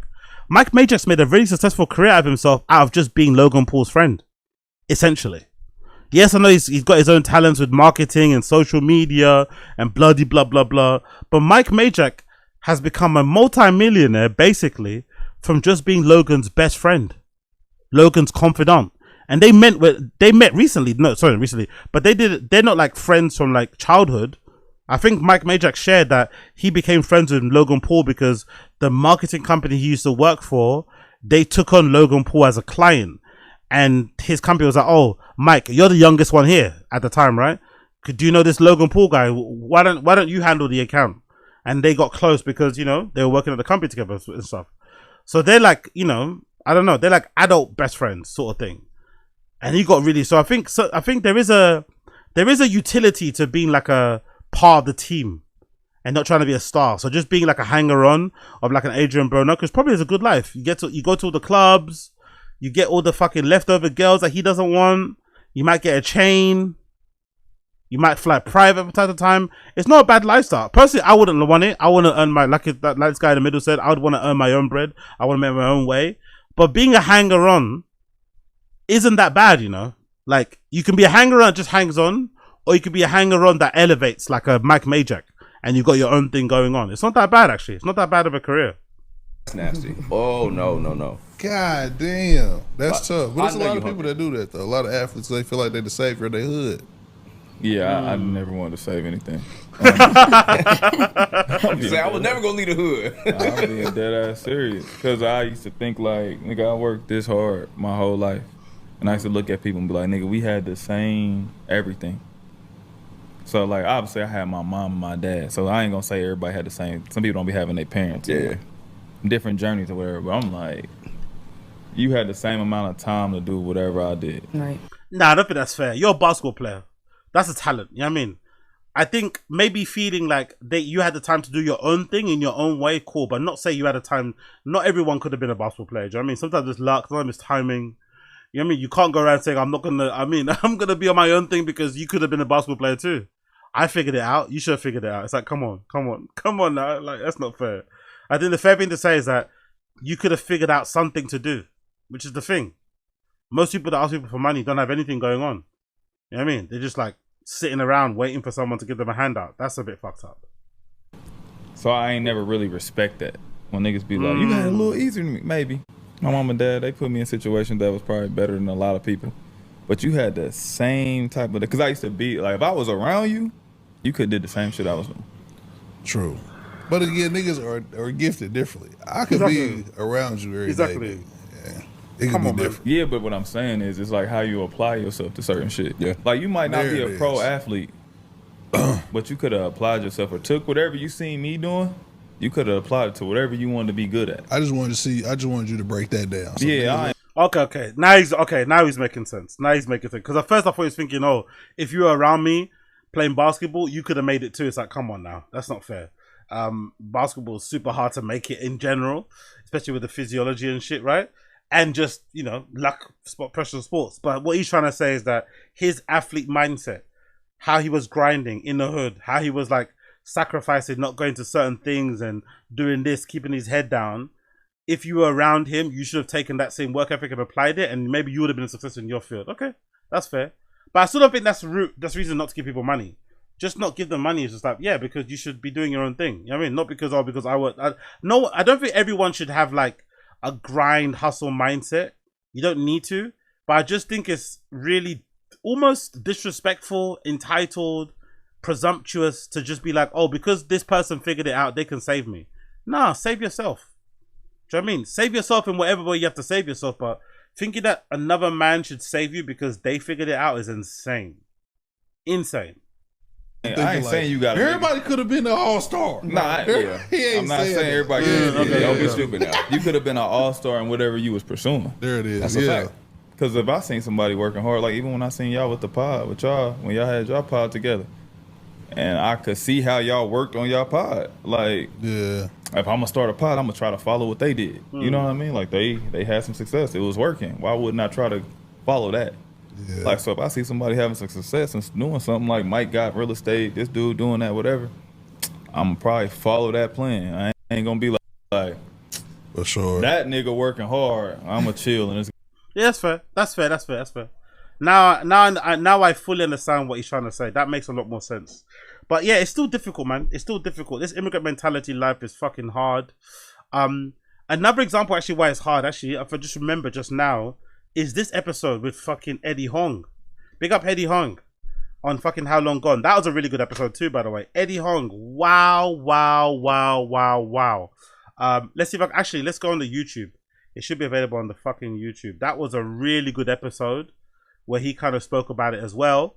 And yeah, man, it was kind of sad what he said about his parents and not speaking to him anymore because of all the money that they keep asking for. And also I think his one's a bit different, Eddie Huang, because his one involves his parents. They're in a volatile, physical, it's like there's a lot of violence going on there, allegedly. According to him, his dad beats his mum a lot. His mum kind of doesn't, ever leave him, and yeah, it's toxic as fuck. But it was kind of, related to the money thing as well. So let me find this clip here too, where they speak about it too. Where he says something about, is it parents? Let's see if I can visit parents. Maybe I can find it in the transcript. Something about parents or something, I think, in there as well. I think it's towards the end, isn't it? Maybe it's towards the end. How you feel about squeegees, Eddie? Let's. Oh, that's not that Not crazy. bad. No, It was that's not light. crazy. I was chilling. Okay. It was chilling. Disputed territory thing people have towards Jewish American people. I wasn't very good at saying no. First break. The second break was of infinite love. People in Taiwan are the ones that are kind of all I need is it's actually America on the third floor to the second. You know, you've documented this over the years, but how is your relationship with your parents now? Not good. Like, you know, we're in a moment now where it's like we haven't talked in so long that it's cool. Like, there will be little text messages through the Bauhaus Instagram. Like, I blocked my mom and dad on my Instagram, but I forgot on. Fucking hell. People are in some mad relationships out here, innit? Imagine blocking your parents on social media. That's how dark it is. Actually, there's actually another clip I want to show you of what's her name? Tana Moga. I think I saw a clip of Tana Moga saying that how she didn't go visit her mum when she was on her deathbed. They had a very volatile relationship too. And when her mum was on her deathbed, she didn't go to the hospital to visit her. Woo! Fucking hell. There are some people out there with some very volatile relationships, bro. Fucking hell. Families be familying. That's what I've learned. Families be familying. Bauhaus, but then when they messaged me, I was like in a moment where I'm like, I'm not trying to be that mad. Like, at least we have one mode of communication. So I'll like and do things with my mom on the Bauhaus Instagram, but generally I broke up with my parents in Thanksgiving of 2024, and it has been really positive for me. I have infinite love for those two fools, but like, I mean, man. But I thought maybe the child, usually that brings people back together pretty quickly. That's what I thought.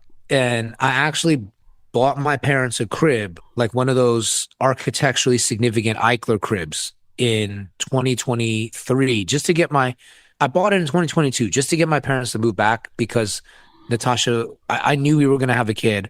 They came back. Where were they living? Were they in Taiwan? They were living in China since the pandemic. Okay. So I moved them back. My mom wanted to move close, and it just didn't work out. Like, my parents are real hustlers. So unfortunately, once I did the one good thing, they're like, yo, how much more money is in that hill? Jesus Christ. It just got crazy. Ultimately, I gave them everything I had.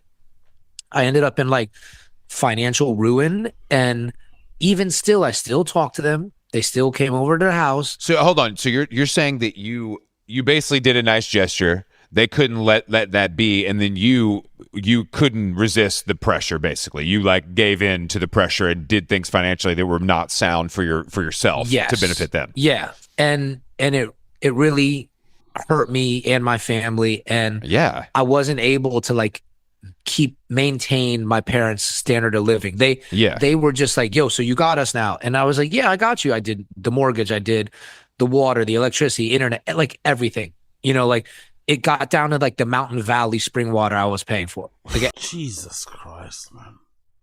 Jesus fucking Christ. Parents nearly bankrupting their children is fucking crazy. Yo, immigrant parents are the best, man. Immigrant parents are the best. Immigrant parents are, don't get me wrong, they did probably a lot for him, right? Fresh off the boat, all that whole shit. Sacrificed a lot to get to America, to raise him, put him through school, all that malarkey. I get it. But nearly bankrupting the guy is wild.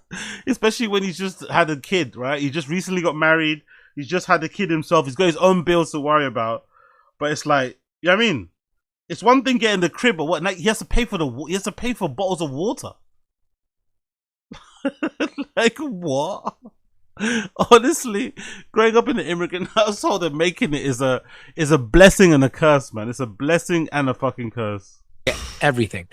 And when the strike happened, I didn't anticipate the strike going that long. I couldn't pay for it anymore, and I had to talk to my parents, and they were not cool. It was very much like, you're a loser. And like, you know what? It's your wife that takes all the money. I'm like, wait. Like, I didn't buy her. I bought you a house. yeah. Like I bought. Yeah, that's the money. That's where the money went. You're in a $2 million house. I was like that. Like I know where the money is going, and they started to badmouth my wife, and it actually ended up that when we got married, like as a like bonding honor thing, I was like, Dad, you do the honors, mail in the marriage certificate, and my dad actually like didn't mail it in. Whoa! And I was like, wait, woohoo! Those little passive aggressive actions, letting you know that they don't approve. Holy shit! What? Why? Like in like a protest? Like he explained this to you, or he just didn't do it? So he was like, I was gonna mail it in, but your mom doesn't feel great about it. And I was like, what? And that was the first break. The second break was they never really babysat. And then the first time, like my mom babysat, I had to lure her. I was like, yo, I never asked them for much. I was like, yo, we got to do like an appearance. Do you mind babysitting? I'll give you $200. And my mom came and she actually took the money. And I was like, I like. Oh, that's tough. That's tough, isn't it?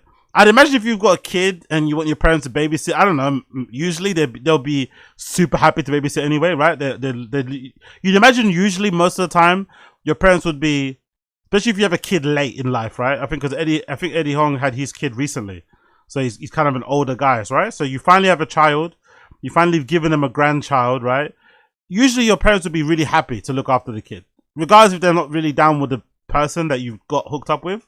They're gonna be happy to look after the kid, right? So I can, it's legacy, right? So then you wouldn't need to bribe them that much. If anything, if you wanted to maybe sweeten the deal, you might want to just, I don't know, give them some money to hold, so that you'd have to pay out of anything, right? Out of the pocket. Maybe for the, whatever, parking, maybe some coins for the ice cream. I don't know, whatever. But it wouldn't be like a fee, like a babysitting fee, right? It wouldn't be like you're paying them per hour, like a nanny. You wouldn't have to go that far to convince your parents to look out so they can look after their grandchild. I mean, they would be really super eager to do it. So the fact that they're doing that is like, oh, they don't see you like a child; they just see you like an ATM. Between Asian people, I'm not going to say anything, but you never should have taken that money from me. Yeah. I mean, that's between all people, I think, in that situation. Like, I think that's wild. Yeah. That's wild. That was wild. But I think that's wow, man. I mean, so do you think is the pressure just so baked into you that you didn't feel like you could say no? Mm-hmm. Yeah. Or did it feel good to say yes as well? I would answer for him slightly. I think when you've actually grown up really poor, like actually poor, you just want to help too, because you've made it, innit? You kind of, part of your motivation for making it, especially for mine, is to pull yourself and your family out of the depths of poverty. You want to be the one to like end it, because you also remember, and I'm sure some of you guys are the same if you've grown up in like a bit of poverty, you remember the times when it was good, when there was a period where things were like decent. For a little bit, where the money was coming in maybe a little bit more because both parents had a job or whatever else it may be, and you remember how much nicer it was. So you want it to go back to that because in your naive head you're like, yeah, if I just make the money, the problems will go away. It's not always the case, but it might help. So you do want to help. You do want to help, and sometimes families can exploit your willingness and your need to help, or maybe the guilt that you've made it. But they can also exaggerate and take it a bit too far. That's a problem, That's the real fucking problem. And then your bills aren't really that important. The things that you've got to worry about doesn't really matter. It can get really crazy really quickly. Money to me is a like easy come, easy go thing. Like it's just, you guys know me. Like I'll buy the bar, like hey, whatever. And like my friends around me have helped out, but like I wasn't very good at saying no. And I just didn't want to let my parents down. But ultimately, it got to a point where I just didn't have it anymore after the strike. Yeah, like I can't do it, like physically. And then Vice also like owed me. I think I'm very good at saying no, just because no one asked me in general, and just in general, I just I just don't have that kind of thing. But I also think my thing is more so like I feel like loyal to the people that were there for me when I was struggling, when I was going through what I'm going through or whatever what I'm going through. So I feel like in that situation, if once I make it, I'm like, cool, I will be more than happy to give however much to somebody that, you know what I mean, that held me down when I needed it the most. But do you know what I mean? The ones that weren't there, get fucked. Get fucked. Do you know what I mean? Really and truly get fucked. And not even like in a rude way, just, yeah, get fucked. You can ask, cool, but I can also say get fucked. So I'm happy I don't have that kind of like, oh, I can't say no because I feel, no. I can definitely say no. I can definitely say no. I'll say that shit in high pitch.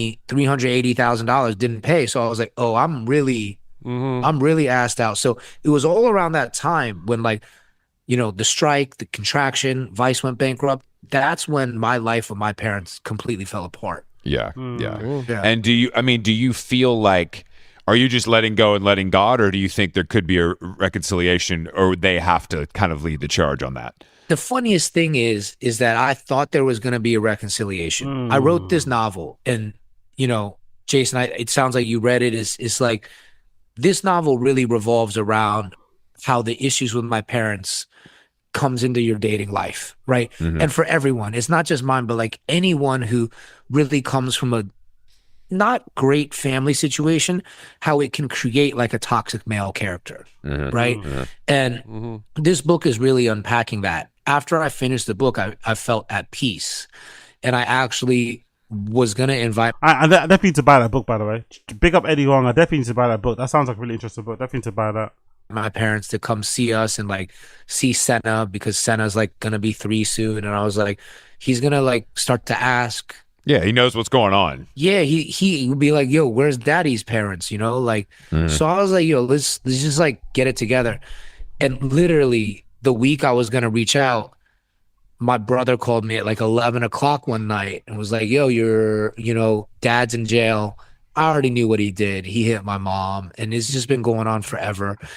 And I was just like, you're over 70. My mom is like 62, 63. I just point blank told him, I was like, Mom, you need to leave. You need to leave dad in jail. I don't know what else to say. And, you know, they were making light of it. They were joking. And, you know, apparently my dad told people he was having fun in there. And I was just like, you know what? I love you guys. I just can't do this. I can't pretend like this is cool. Yeah, there's only so much anybody. Sometimes loving from a distance is really important too. Big up, what's that, Juan Sanchez? But you say this now because you're poor. No offense, AZ. Respectfully, you don't know me. And if you did, you know, you probably wouldn't say that. But you know, it's not for me to prove. But yeah, I'm not that guy. I'm a very straight up individual. I'm a very, sometimes to my detriment, very brutally honest with both myself and others. So in that scenario, if somebody was to ask me, you're gonna get a fat no straight away. Especially the ones that weren't around. Like it's not even about a doubt. I do it now anyway, even in whatever circumstance I'm in. It's a fat no. When that circumstance changes and I'm up and I'm in a situation where I want to be in, yeah, that's not happening. So yeah, if you knew me, you'd know that, but I understand you don't. You just see what you saw on the internet, so it is what it is. But trust me, trust me, I find it very easy to say no. You know, I find it very, very easy. You can take in that situation, even if it's your family. Like there's just some stuff that's like right and wrong. Yeah. So I feel very steadfast in my choice to not talk to my parents, and I feel cleansed of it, like through the novel. You know, the novel was my way to say the things I needed to say, just like exercise it from my spirit, because my parents were never there to hear it, and I think that's why I write. Did it come out easy? Yeah, man. I need to get back to writing too. I think that's what I found good with writing. Because I remember I used to have a journal, I used to have a diary and shit. I used to write in all the time. I remember once I read back, like I had to throw it away though. I had to throw in my diary. I had a fucking diary. I used to throw that shit away. That stuff in there was just too much, man. It was, there were some feelings. And if you know me, I don't do well with feelings, you know? I'm a bit emotionally stunted that way. I don't believe in crying and all that shit. So reading all those feelings, and because that's the thing, I tend to, if I go through like a difficult period of time, I tend to kind of like factually reset my brain where I don't remember it, you know, and I just kind of keep on keeping on, almost like a Brendan Shaw, just keep going sort of thing. So when you write it down in the moment, and you just and it's like a stream of consciousness. Like when you're really like going through something and you're journaling, it's really cathartic. It can really fucking help to just drain all that shit out of you. But then when you read it back after a long time, ooh wee, it can stir up some feelings, especially if you've been fucking burying it deep down. It can stir up some feelings. It can activate some shit that you don't even want to get activated. So I had to bin that shit. I threw those things in the bin straight away. I threw those moleskins in the bin, and it was all handwritten. And there were some bits so you could see some fucking blotches of ink where I'd obviously been crying. Yeah, which I don't do. Yeah, I had to throw those things in the bin. I had to throw those books in the bin. But I'm have to get back into it. It's really good. I've actually writing is actually maybe a better option for someone like myself that doesn't really believe in therapy and shit. Writing actually might be a better idea instead of going through that. Do you know what I mean? Instead of actually going through the whole therapy thing and having somebody maybe just, you know, pick apart everything that you're saying and agree with you or blame your parents or everything, like all that sort of nonsense, you know, archetypal nonsense, right? That you kind of know of. Maybe writing is actually a better way to go about things, but it's just disappointing in general. Do you know what I mean? The long and short of it, you don't want these things to happen. You know what I mean? But this is a very universal immigrant story. It's a shame there is, but this is a very universal immigrant story. I'm sure my Caucasian brothers and sisters, days and dims, don't really go through this sort of thing, you know? If you make it and you're from a white family, you make it, you know? You can obviously help out your family, give them if you want to, but it's unlikely you're going to be, you know, be harassed for money, you know? It's very unlikely you're going to be harassed and harangued for money. It's very unlikely your relationship with your parents is going to change because you made some money. But for whatever reason, us immigrants have to go through that. It's unfortunate, man. It's truly, truly, truly unfortunate. Talking about unfortunate, look at this headline, close to the BBC. Traitors star says he lost life savings to a scam. I'm sure most of you guys know the show called Traitors. It's like a reality TV game show type of thing where you have to guess who the traitor is in the group, and if you guess, you win. You know, standard kind of alarm. This is like getting scammed for money, from getting scammed out of your money will never leave you. Only happened to me once. I only got scammed once in my life, and that was for trainers. Back in the day when I used to resell shoes, right? I bought a pair of What the Dunks. I don't want to Google how much they're worth now, but if you know, you know. I bought a pair of Nike SB What the Dunks, and I resold them. At that time, I think for like $1,000 or maybe $2,000. And the person that I resold, ironically, the person I sold them to lived in New York. I sent them off to New York, but they got me with a scam where, you know, that scam it was back in the day too. It wasn't now. I'm way more savvy now, and obviously that scam is way obvious. But back in the day, I think I was maybe, you know, I wasn't that exposed to the scam of like when somebody says they sent you a PayPal money, but they haven't. So they made an email that made it look like they sent me the money, but they hadn't. I didn't check my PayPal. I just assumed it was the money because every time you get a payment on PayPal or you withdraw money, it always sends you an email anyway. So you just assume the money's in there. So I sent the shoes off.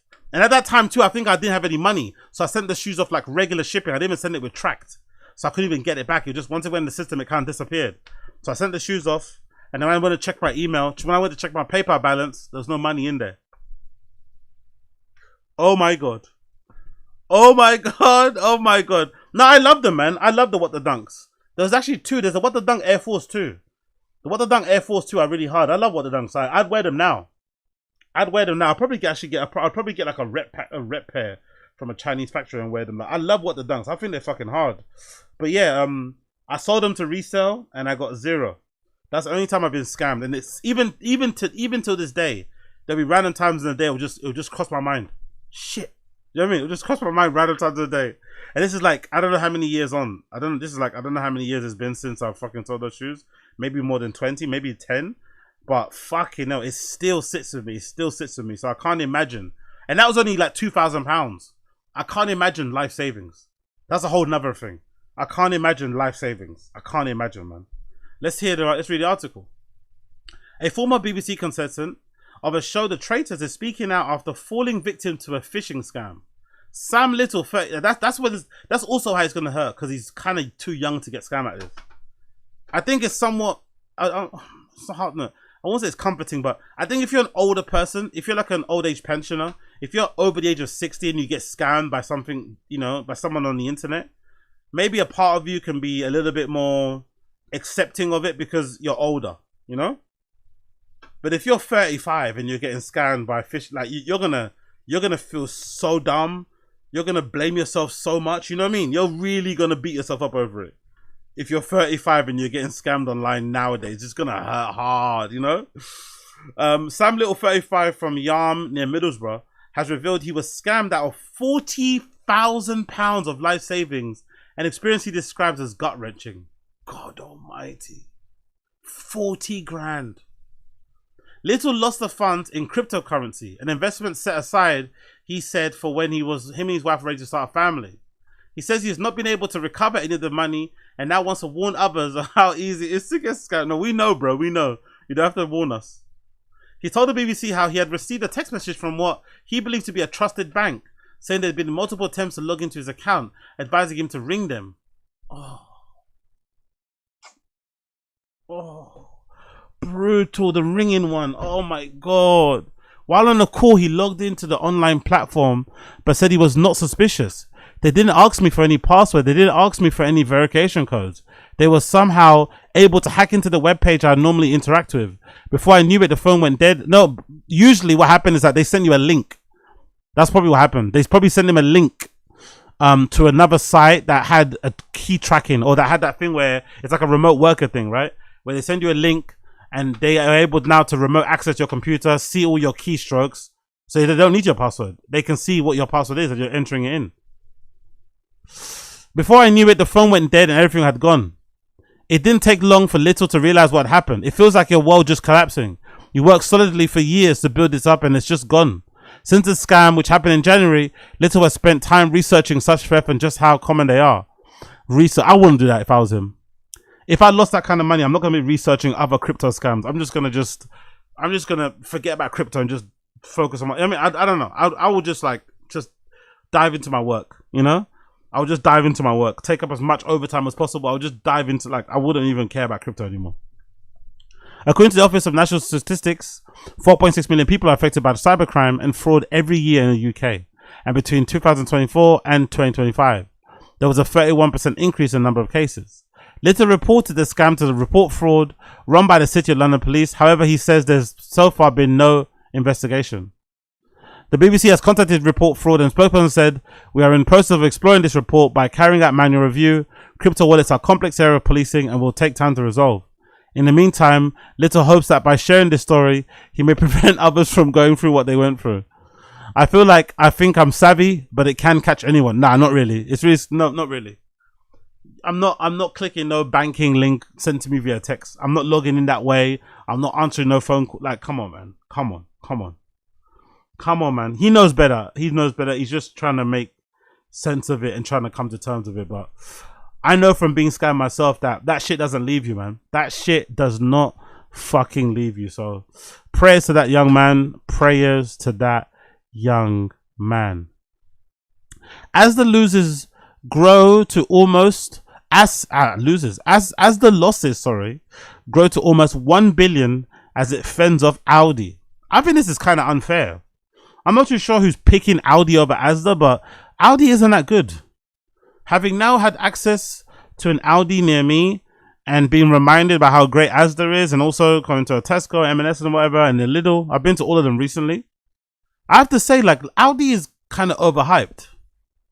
Aldi's kind of overhyped. Aldi is definitely overhyped. I think Aldi, one of the things it has really good, compared to the other supermarkets, I think Aldi's what do you call it? Aldi's confectionery. Is it confectionery?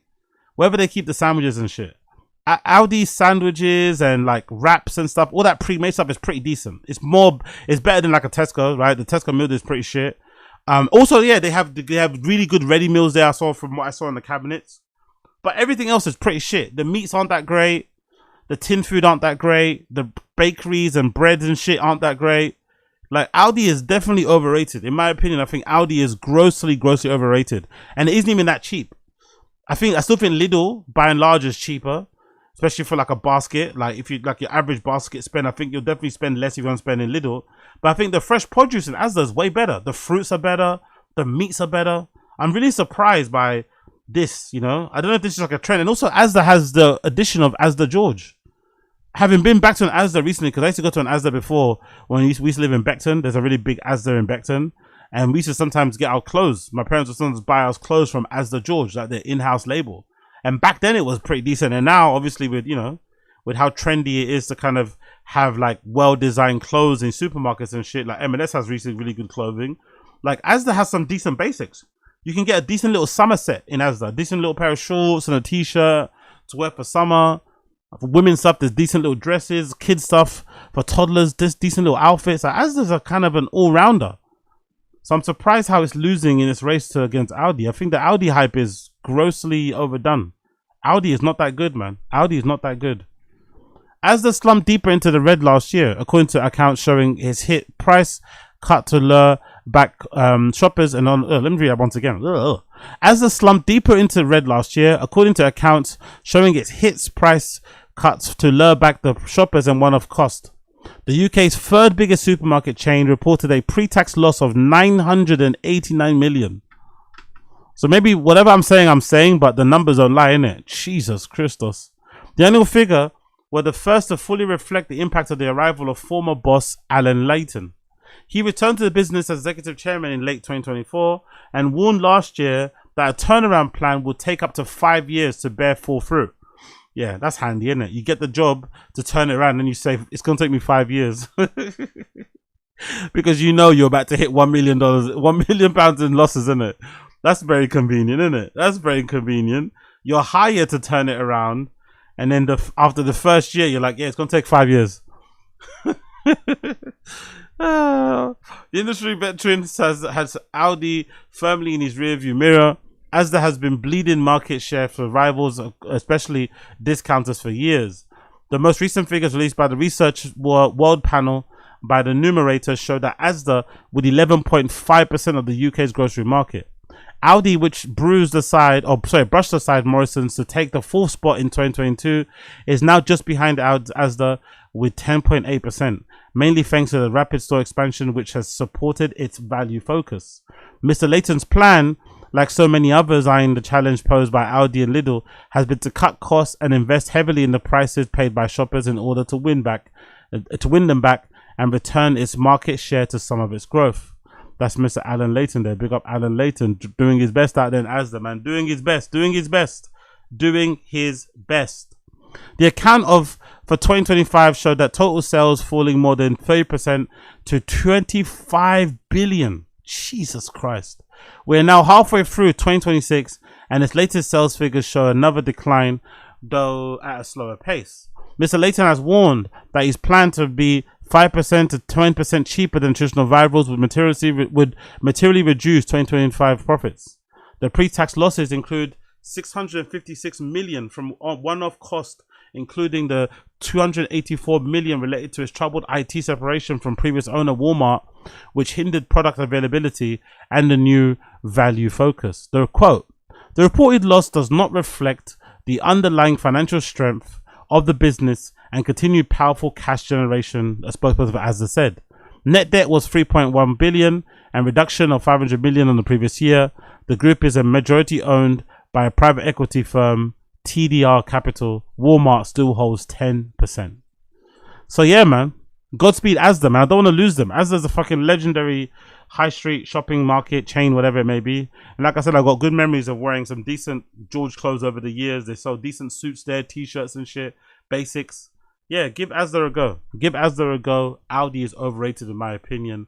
Aldi is overrated in my opinion. Let's continue. Yo, this guy from Obsession. I need to watch this, by the way. Have you guys watched Obsession? Have you motherfuckers watched Obsession and the other one? I need to fucking watch Obsession. I don't know what's the other one called again. I forgot the other hit horror movie that came from a YouTuber. Everyone's fucking talking really well about this movie, so I really need to check it out. Curry Baker's next film lands at the Universal Blumhouse Atomic Monster exclusive, courtesy of The Hollywood Reporter. The Obsession filmmaker will be writing, directing, and producing an original horror feature. So he's got another deal off the back of Obsession, which I think was self-funded, if I'm not mistaken. He's got another movie in the works already.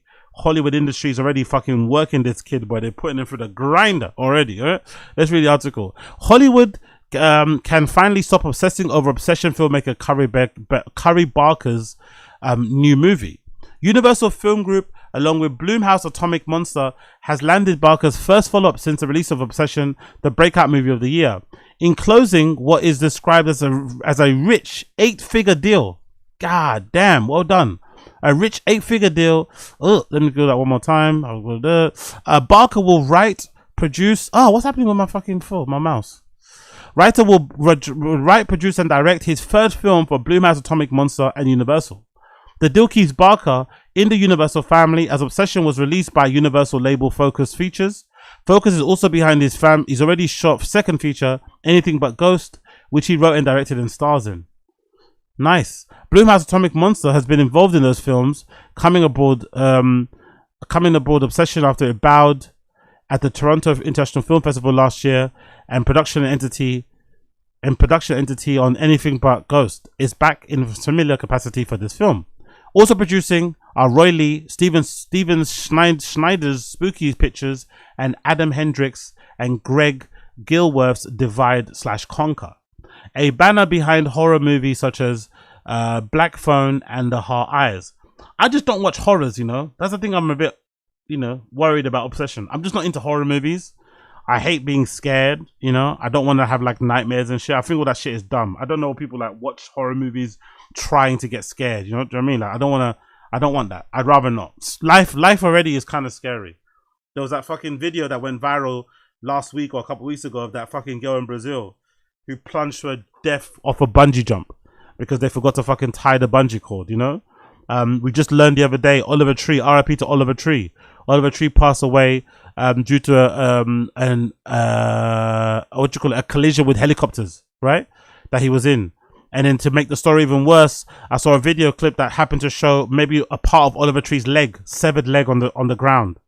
There was also a report that came out that said Oliver Tree's entire body was charcoal, or was it carbonized, or whatever the term is. I think carbonized or charcoal, or something like that. So they can only kind of, what's that thing called? They didn't identify him due to his dental records.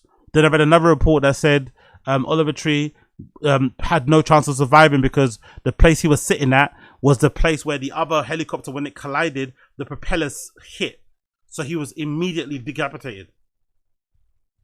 Right? So you're hearing this on social media all the time. Unnecessarily, you don't want to fucking hear this. I saw another clip the other day of some kid in India. Right? Maybe it's my feed again. Maybe it's my IG feed. Maybe it's my X feed.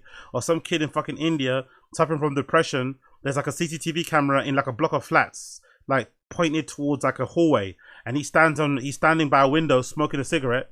And he just takes off his fucking slippers, his little fucking Havanas, and jumps out the window. And you hear boom, and someone's screaming. You know what I mean? Like, there's so many horrific things that go on in real life. I don't really want to watch a horror movie to kind of, you know what I mean? When real life is already quite horrifying. And also, I scare easily, you know? I don't like, you know what I mean? I got scared watching Scream back in the day.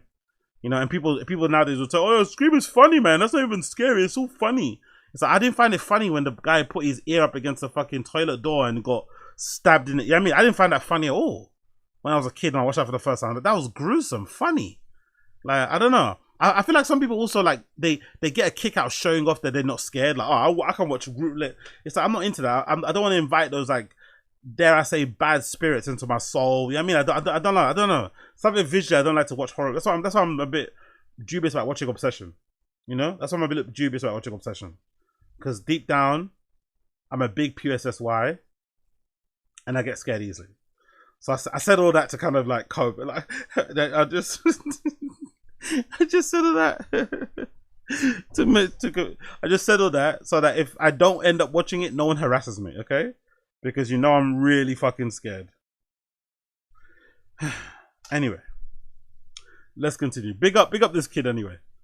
All the details for the new project are being kept secret, but it's described as Barker's original horror idea. Oh, of course they're selling it like that. They're saying this is actually what he wanted to make before Obsession. That's how they're gonna sell it to get you to watch it, yeah? The project was bought off A pitch Barker made to Universal's top brass. That's when you know you're fucking on fire. That's when you know you're on fire. Your first movie comes out, it does numbers. Now you don't even have to show proof of concept. You can just talk about it and they'll give you money. Now all you need to do is just speak about it and they'll give you money. No storyboard needed. Just speaking about it will make them give you money. Curry Baker, the quote says, has the exceptional ability to tap into the cultural zeitgeist, pairing an innate instinct for what resonates with audiences with extraordinary filmmaking prowess. Barker's talent is redefining what's possible. We're thrilled to continue our partnership with him. Of course you are. The guy makes money. He's getting the views. Of course you are. Barker's new feature will be distributed worldwide by Universal Film Group. Since its May 15th release, Obsession has become a pop cultural phenomenon. Has driven conversations on topics ranging from movie business to gender relations. It's a rare movie to have 4 consecutive weekend bigger than an opening. Oh my God. 4, yeah, that doesn't happen, innit? Usually it's the opening weekend that's the best and sometimes the following one, but not 4. Fucking hell. 4 consecutive weekends bigger than its opening and has become Focus Features' highest grossing release of all time. Still going strong. It's on track to surpass 300 million worldwide. God almighty, this weekend. The critical and audience sensation, the movie is even starting to generate Oscar buzz. The film was made independently for just $750,000. And, you know, having read about how much it costs to make movies, that's fucking peanuts compared to what movies usually cost. Fucking hell. With Focus buying it outright of TIFF. The quote, "This film is something I've been excited to make for a while. And I'm thrilled to be re-teaming with the Blumhouse Atomic Monster Universal Group for it," says Barker. They've built the kind of home for bold, original storytelling that every filmmaker dreams of, and I couldn't imagine better collaborators for the film. In a joint statement, Blumhouse Atomic Monster partners James Wan and Jason Blum said the following: "With Obsession, Curry did what only a handful of filmmakers manage in a generation. He made something wholly original that connected with a massive audience, and that connection is what we care about the most. The best filmmakers can work anywhere, and we're proud to have growing slate with Curry, getting to put this project in front of the fans. His work speaks to is the whole reason we do this." Barker is rep by UTA. Of course he is. Of course he's rep by UTA. Of course they got in there. Underground and Yon Levine. Big up Barker, man. Big up this Barker kid, man. Big up Curry Barker. That's fucking amazing. I might have to support him. I might have to support the independent creators and filmmakers out there and watch Obsession and just put my PUSSY tendencies aside and watch Obsession. I might have to do it. I might have to do it, man. I might have to do it. Big up Purple Pidge. Appreciate you, brother. Big up Purple Pidge. You're very consistent with streaming. AZ is inspiration. Do you have advice for pushing through tiredness or lack of motivation? Do I have advice for pushing through tiredness or lack of motivation? Do I have advice for pushing through tiredness or lack of motivation? Not really, because I never get tired or not have motivation. I'm not going to lie. I don't really get tired or have lack of motivation because I'm doing something that I really enjoy doing, as you can tell, right? I think it starts off because I really love the sound of I really like the sound of my own voice. I really like the sound of my own voice. So that helps. That helps to make this sort of stuff easy. And I also will be doing this if no one was watching. And I think some of you guys have been here when there has been no one watching, right? You may have been the only one.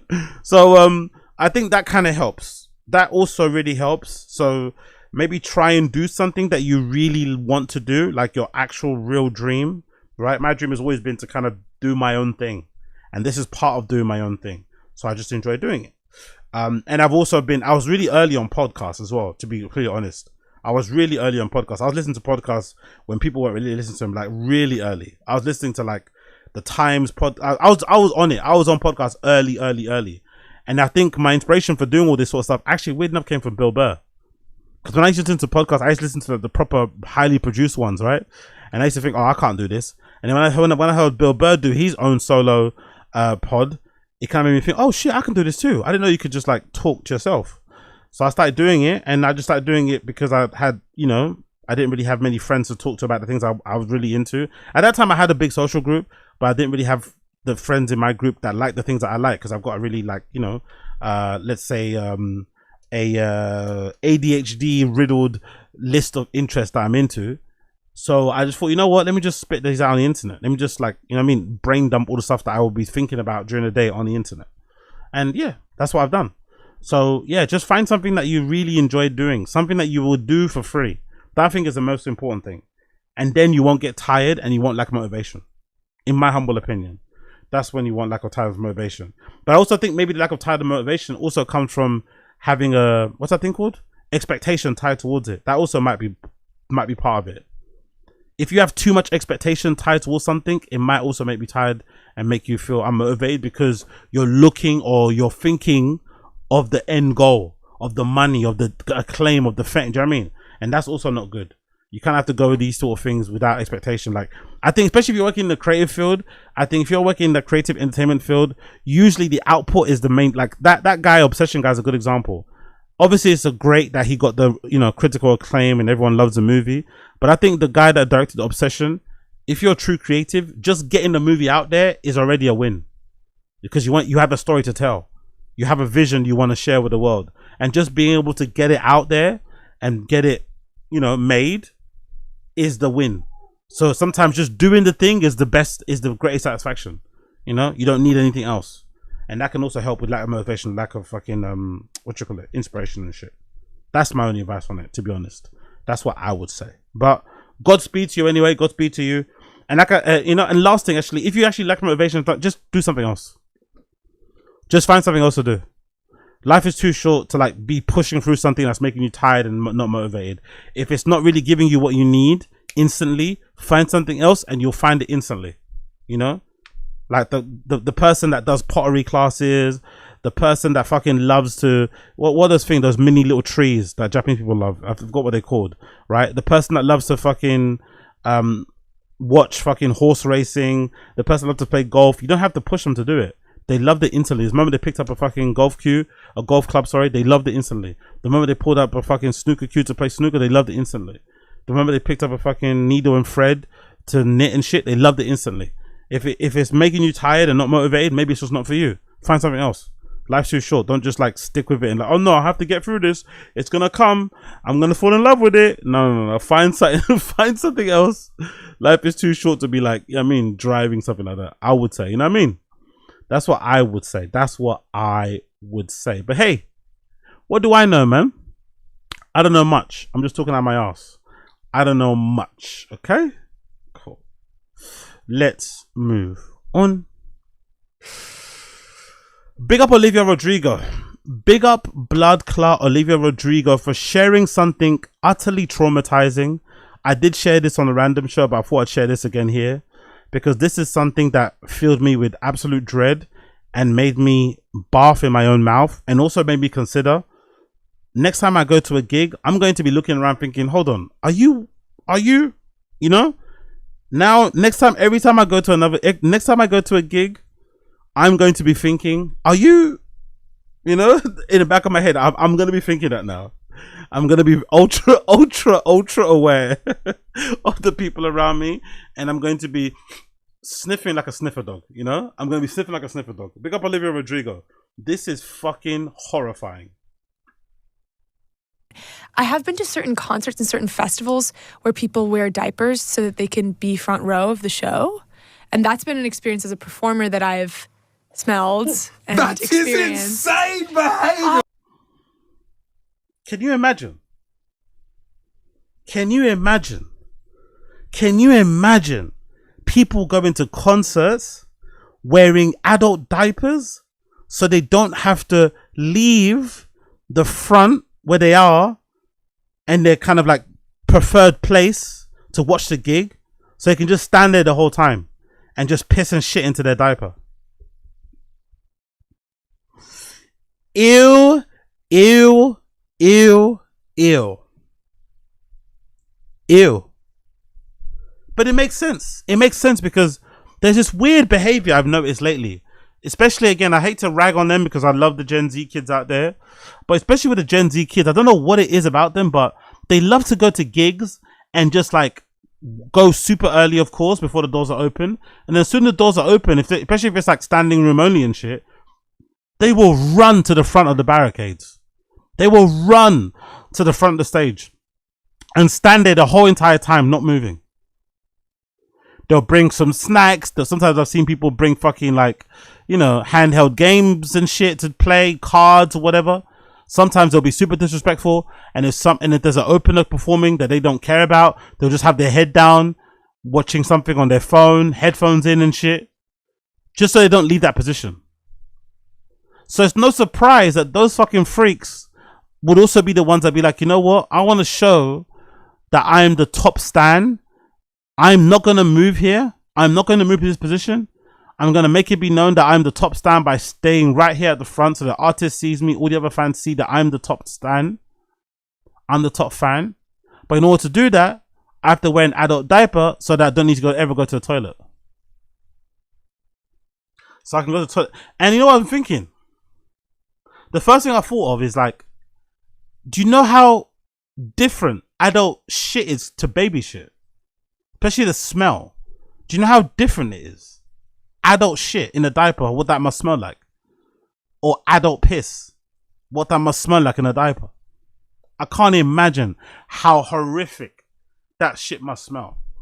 And it must smell horrific because Olivia Rodrigo performing on the stage smells it. When you're an artist, you've got a million things going on. You're worried about this, you're worried about that, you're worried about he, you're worried about she. You've got tons of things going on when you're an artist. So many things. So many things going through your head. The fact that she can smell, the fact that there's some people in the front row that have adult diapers on, that must mean them shits are bussing. Them shits are bussing. The smell must be just like, it must be beyond belief. The smell must be beyond fucking belief. If she's on stage, she can smell it because this is Olivia fucking Rodrigo. She's not performing at like a 200 cap venue, right? This girl's not performing at a 500 cap venue. She's performing at 1,000. I mean, she's performing in the big stages, big places. If she is smelling doo-doo like that, just imagine what other people are smelling. Honestly, man, these kids need to stop with their bad behavior, man. These kids need to fucking figure out how to behave correctly at gigs, because going to a gig and wearing adult diapers so you don't have to go to the toilet is crazy.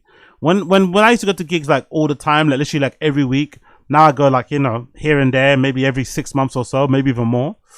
Actually, there's a Bad Bunny concert happening in a couple of weeks I'm hoping to go to. Hopefully I can get tickets last minute for that one. But in general, when I used to go to gigs quite often, what you would do is that maybe if it was someone that you really wanted to see, you might rush to the front. You might go there really early to rush to the front to watch them perform. But then when it's time to get a drink, you know what you do? You take your stuff and you leave and you go get a drink. When it's time to go to the toilet for a little piss or a little bumsky wumpsky, you go to the toilet. You don't leave your thing there hoping someone's going to slave your spot. No. Part of the fun was navigating to the front in the first place and getting that spot. Watching your favorite performer perform right up and close. Seeing the other bandmates, seeing something they wear. I don't know, whatever you get to see them like up front. Maybe they fucking shake your hand or whatever. And part of the other fun was going to the bar to get a drink and then figuring out another place to go watch the fucking artist perform. Now maybe you're at the back and you got another view. Now maybe you're left of the stage. Now maybe you're to the right. Now maybe you're here. You know, it was actually kind of fun to actually be in different spots. And then maybe if you get to the front again, you see a whole different group of people in the front. That recycling of people was actually the fun part of it. You got to experience the gig and your favorite artists who you went to go watch in different parts of the venue. From different parts of the venue, right? From different areas, from different areas of the venue, giving a different perspective, a different sort of appreciation. That's what happens when we went to go see fucking Future perform at the O2 that one time. When we see Future perform at the O2, I think we had general, you know, whatever seats. At one point I stood in the aisle of the seats in the O2. At one point I was at the back where the bars are. If you went to the O2, you know the bars are usually around the edges, right, on the outside. Then there was one bit where I was, you know, moshing, so I was right in the middle. Then another bit I was right at the front. That was part of the fun. So these kids just standing still in one spot the whole time is just, it sounds boring. Like, what are you doing, man? Like, go get a drink, go get a little cigarette, like get some fresh air. Like, you know what I mean? Like move around, like have some fun, dance. Don't just stand there staring at the person, recording the whole thing with your phone as well. Honestly, these kids are weird, man. These kids are so weird. So big up Olivia Rodrigo. That sounds just disgusting though. Then I saw this article, which came out a couple of years ago. It says, are you a toxic gig goer? The unspoken etiquette rules of concert crowds in 2024. And obviously most of it is, you know, focusing on the young kids them and their lack of etiquette. We live in a society of rules. Mostly there are big ones. Mostly these are the big ones, the hard, unwavering dicta written and codified by men in old-timey judicial wigs. You cannot steal, you cannot burn down the police car, you cannot bludgeon your landlord with a trowel. These we know. This is law. But beneath those, nestled discreetly in our psychological cortex, is another set of rules. That slippery, malleable thing we call etiquette. And for all the hullabaloo made about the supposed great British politeness, nowhere is the dubious, disposable nature of etiquette more apparent than music concerts. To use particularly egregious example, last weekend at the London Day All Points East is happening soon as well, isn't it, right? At the London Day Festival All Points East, photos emerged of young revelers who had arrived early to see a headliner, indie sensation Mitski, only to spend the afternoon camped out on the floor, frontal barricades, watching Netflix on their phones. Honestly, these Gen Z kids are insane. Gen Z kids pulled up to watch Mitski perform at All Points East, right? At All Points East, they went to the stage where she was performing. She was due to perform, and because she wasn't on stage yet, they were at the front of the barricades on their fucking Game Boys or whatever, right? Or on their phones, right? Watching Netflix. Honestly, man. Could you imagine how shit that must make the opener feel? It's already hard being an opener of a big artist, right? Especially an artist like Mitski, right? It's already a shame. It's already annoying because you know no one's there to see you. So it's really difficult as it is. Could you imagine being an opener and then you just see the front row of people just looking down at their phone the whole time? Oof. I'd rather be empty. I'd rather have an empty field to perform to than have a front row of people just on their phones. Fuck that. No, thank you. Please don't come. Don't stand there and just be on your phone. Just don't come. Just stay away until fucking Vampire Weekend gets there. Do you know what I mean? Don't just stand there on the thing. You know what I mean? With your head down waiting for you to finish. How these people avoided being buffeted underfoot or soaked with the accidental spillage of reproachable pint is a mystery. Mitski was previously lamented the rampant etiquette infractions at her concerts, excessive screaming, creepy and unfamiliar yelling, mother is mothering being a particularly popular off-kilter catchphrase. I love that Mitski got annoyed by that, by the way. Please stop saying mother is mothering. It's corny. Stop. It's likely that this is the factor in her choosing to perform her recent tour to seated crowds. It can be tempting to write off those obnoxious behaviors as a problem specific to Gen Z. The gauchiness of the demographic whose understanding of how to behave in public has fritzed by the social skills EMP device that has COVID the pandemic. That's true. The social skills EMP device is COVID being crazy. But it's more than this. Everywhere you look, everywhere you go, people are breaking unwritten rules of concert going. It is fast becoming a lost language. Part of the problem, perhaps, is that these rules are by their very nature unwritten. A few, of course, have a hard and fast consensus. Smoking, for instance, acceptable in the thick of an outdoor crowd, but indoors, strongly frowned upon. But even smoking outdoors is also an etiquette. When you smoke outdoors, the etiquette is you don't blow it in people's faces. You try and point it away from people that aren't smoking, right? That's the etiquette too. But nowadays, I've noticed people just blow smoke anywhere. You know, there used to be an etiquette where if you're smoking, you fucking point the smoke somewhere else. You know what I mean? You blow it somewhere else. You blow it up, even as a gesture, just as a gesture. But nowadays, people don't even cover their mouths when they cough on public transport. Nowadays, people on public transport don't even cover their mouth when they cough or they sneeze. So I'm not surprised people, when they're smoking, they're not really blowing the fucking smoke away. Or if they see kids doing a gesture of moving away from the kids. Come on, man. People have lost their manners, man. Niggas have lost their manners out here. Niggas have lost their manners. A few, of course, have had a hard and fast consensus. Smoking, for instance, acceptable in the thick of an outdoor crowd, but indoors strongly frowned upon. A decade or two ago, holding aloft your mobile phone to capture a video footage of a concert would have been a definite no-no. Now, shifting demographics and technological ubiquity have made constant camming, utterly, placidly accepted in most audiences. Whether you see it as a massive vibe killer or a harmless means of preserving the live performance to later re-enjoy is moot. It is widespread to curtail at this point. True, it's too widespread to curtail. Definitely. There's no stopping it anymore. Unless you decide to do a hard and fast bet. Like, I'm curious, like, there's that one club, right? That one that's gone now, that's going to come back up again. That one called Lost, right? That was actually made by the people that did Lost Cinema, which makes a lot of sense. But they were the one club that did the whole phone lockers, right? And it's not even you have your phone available on a dance floor. They actually put your phone away in a locker, which is fucking sick. But I want to see if there's going to be like a major, maybe that's something that I will do actually. That's something that maybe I will do. Maybe that's something that I will do when I eventually open up my club, right? Because that's the aim, right? Become successful and rich off of like content and streaming and shit, and then use that money to do the things that I really want to do. Open a studio, start a brand, open a nightclub, right? Do type of thing. And obviously become a worldwide DJ. But maybe I'll do that when I open my club. But in the meantime, I'm really interested to see if somebody in London, because I want to see how people react to it. I'll be curious to see if somebody in London is ballsy enough to open a club where they put your phone away like they're doing Kit Kat. Because in Berlin, even in Berlin clubs, they cover your camera, but you still have your phone. But I want someone to do a club like they're doing Kit Kat where they put your phone in a locker, where you don't even have your phone in the club. It's away. You know, I'm really curious to see what happened, because I think people are so, myself included, we're so tethered to our phones. I'm not too sure if it would work. I think people will freak out if they had to like leave their phone in the locker. And if you wanted it back, you had to kind of go outside, you had to kind of go back to the entrance. It wasn't available. And you could only use it in like a designated phone usage area. But if you wanted to be in the dance floor in a club, no phones allowed. I wonder how that would work. I don't think people would fucking function. It continues here.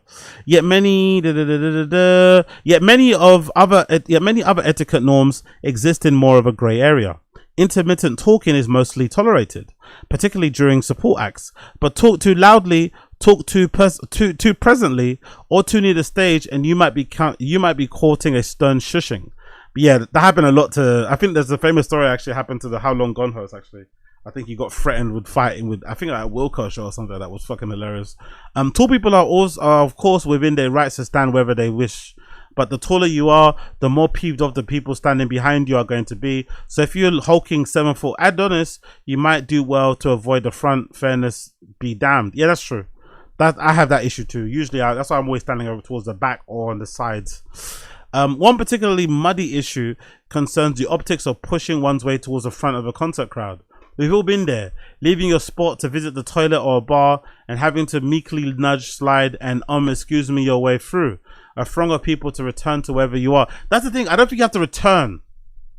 When you're weaving through the crowd at a gig, you can try to get in the general area of where you were before, but you can't demand to be in the same spot because it might be taken. You know what I mean? It's perfectly fine to be like, excuse me, walking past whatever, but don't barge past. Don't act like you own the place, like some of the gays do in Berghain. Like it's cocky. You know what I mean? They just be soldier barging you, and you're like, oh, you know what I mean? You want to complain, but it's like it's kind of their space. You're kind of a guest. You're like, okay, cool. I'll be an ally. I'll just let you barge my shoulder and drop my fucking beer all over my feet. It's okay. Because if you say something, then you're gonna be homophobic. You're like, I don't want to do that because I love you guys, but it's kind of rude.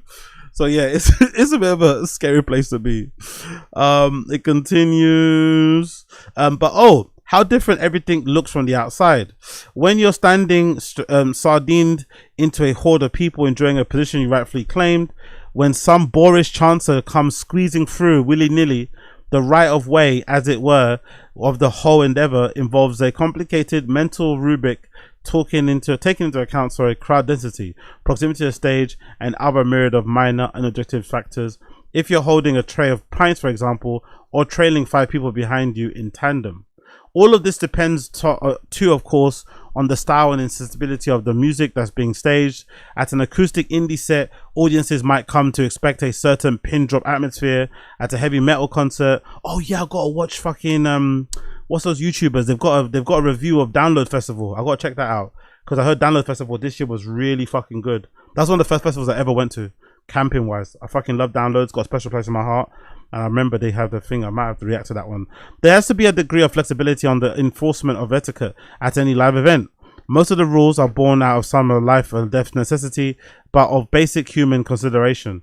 As such, big crowds, which do, after all, comprise broadly like-minded people, have traditionally done a good job of policing themselves. To some extent, it boils down to something as simple as innate as this: don't be a dick. If everyone could just heed that, the music scene would surely be in a better place. Agree with that one. And part of not being a dick is not wearing a fucking adult diapers to the fucking gig, to the Olivia Rodrigo gig, and standing at the front so you don't have to leave. Like, please go to the toilet normally. Don't wear adult diapers. It's not that deep. It's not that serious. Even Olivia Rodrigo, as talented, as successful as she is as a pop star, even she's telling you, my music isn't that deep. You don't have to do all this. Just go to the fucking toilet and come back out and enjoy the show. For goodness sake, man. Wearing adult diapers. Are you for real? Adult diapers. Yo, niggas are fucking crazy.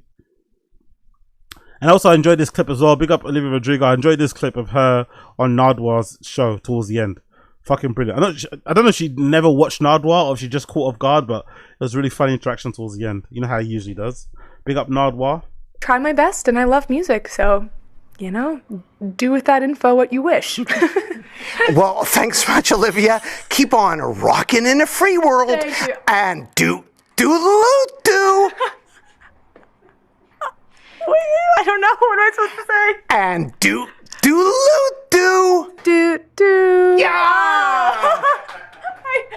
I was so scared. I was like, is this a lyric that I'm supposed to know?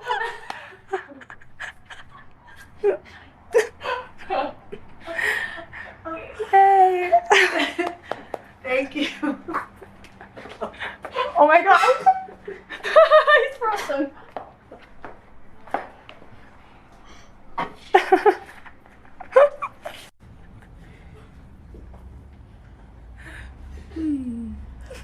Brilliant. That's so awkward.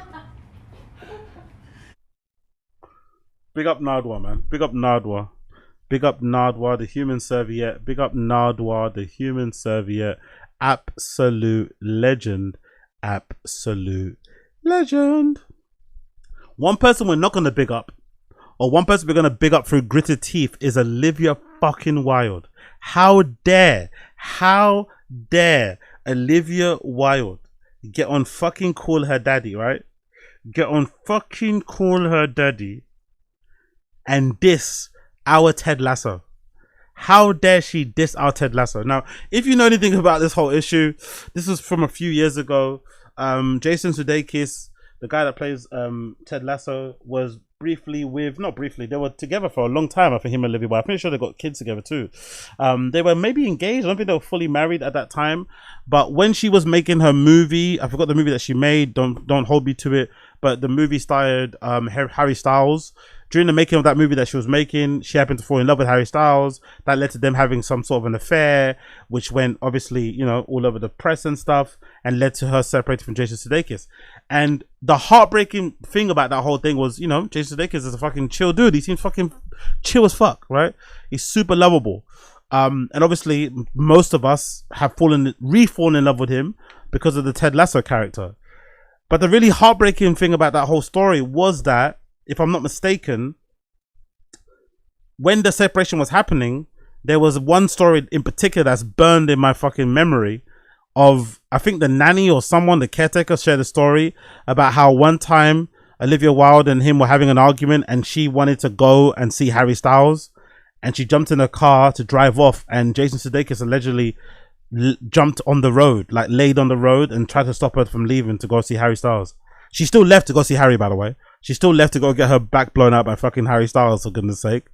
But he tried to lie on the floor to stop her from leaving.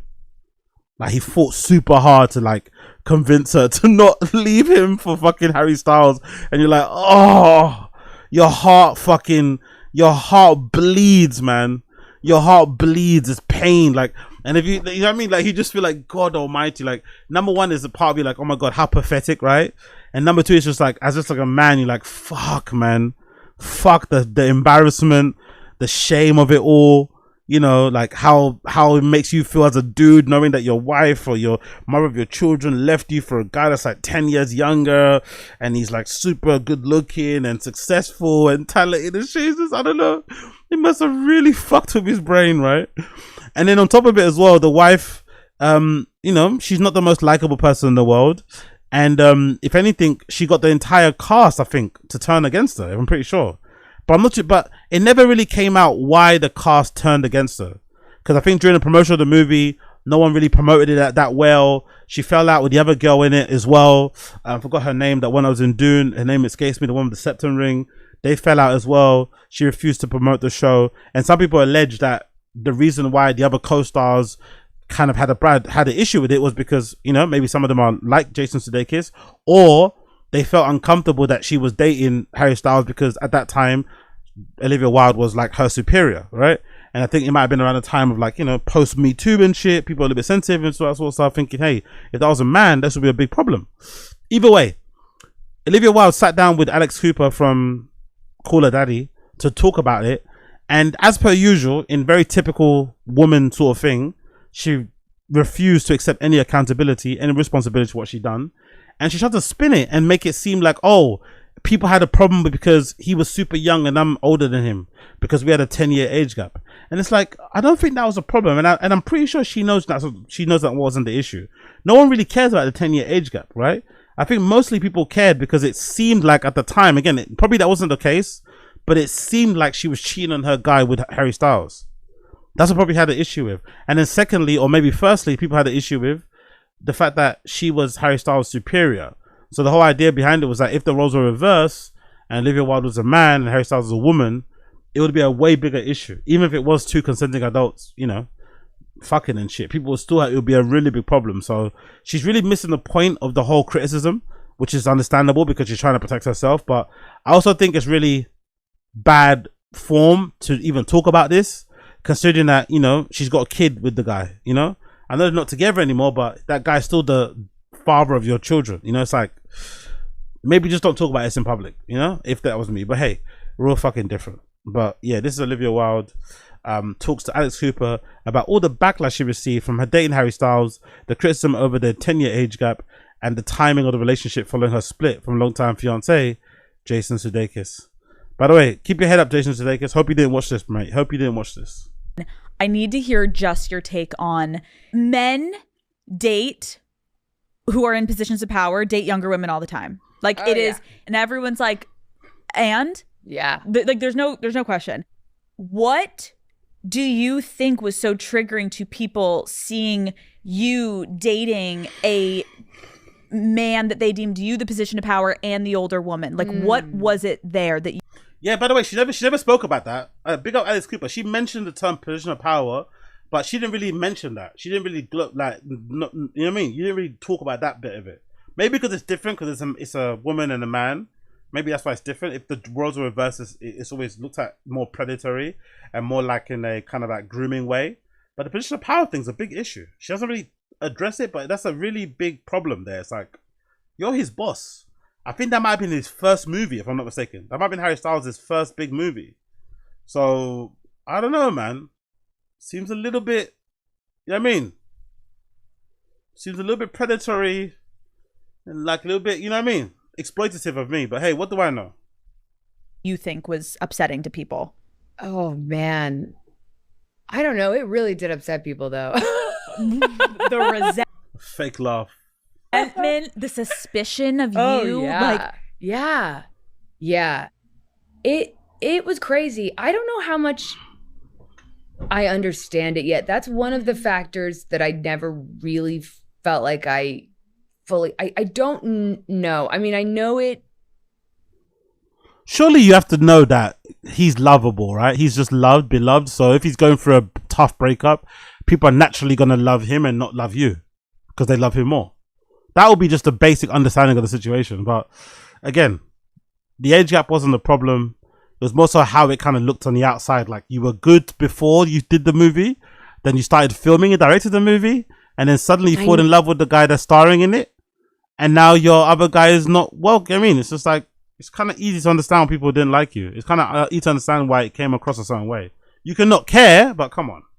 Know that it has existed for a long time in our society. Like, I understand it had very little to do with me. It is something that we've done this to women for a long time. Why is it? I don't know. People were fucking pissed.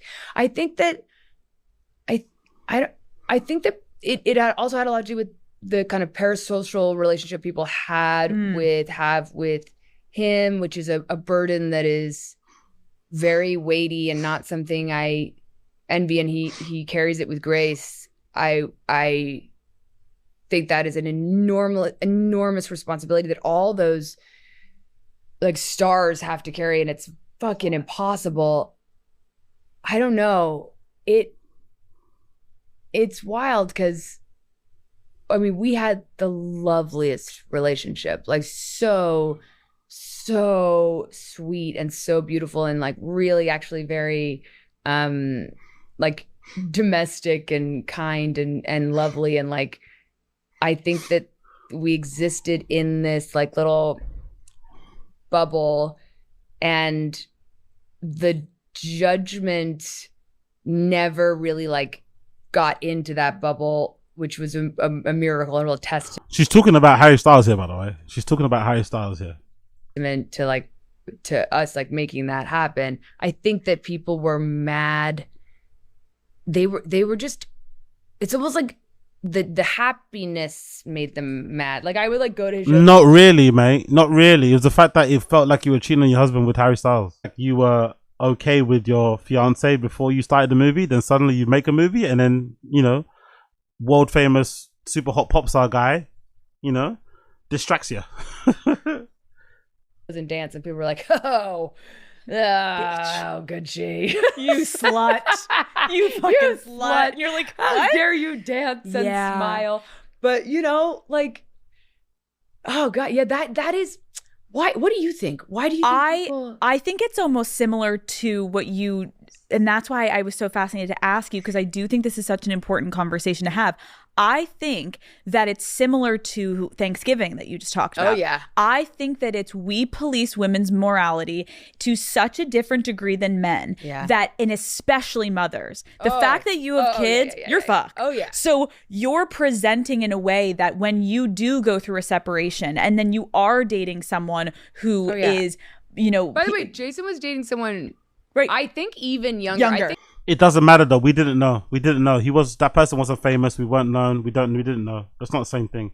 But I do think Alex Cooper's making a good point though. There probably is a little bit more, because I think about Bobby Altoff as a good example, right? When Bobby Altoff divorced her husband, and it looked like she divorced him essentially to kind of like, you know, date rappers and athletes and shit. People had a lot to say about it. But we don't know what their relationship was like before. We don't know if they were on the rocks before she became like a social media person. They could have been already, you know, somewhat soft separated before that. But we have no idea. I think, unfortunately, women suffer from optics. That's the problem. I think they have to move differently because the optics don't look in their favor, you know? Whereas guys' optics don't really matter that. No, the guys' optics matter too. If a guy becomes a widow, for instance, right? If a guy becomes a widow, for instance, and he suddenly marries somebody else, people have a lot to say about that. They have a lot to say about that. So I don't think it's a mutually exclusive gender-based thing.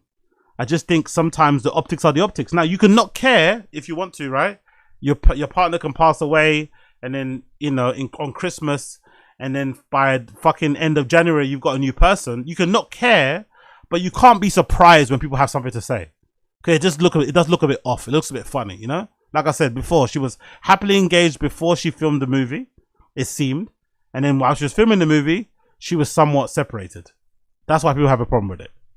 But it doesn't matter. It doesn't matter. I think that there is a expectation, especially as a mother, that when you go through that public separation with the kids involved, you are supposed to be self-sacrificing. You move to a convent, and you need to be sexless. Yeah. You know, it's funny. I think it even happens before separation. I think Esther writes about this a lot, but like in this country, motherhood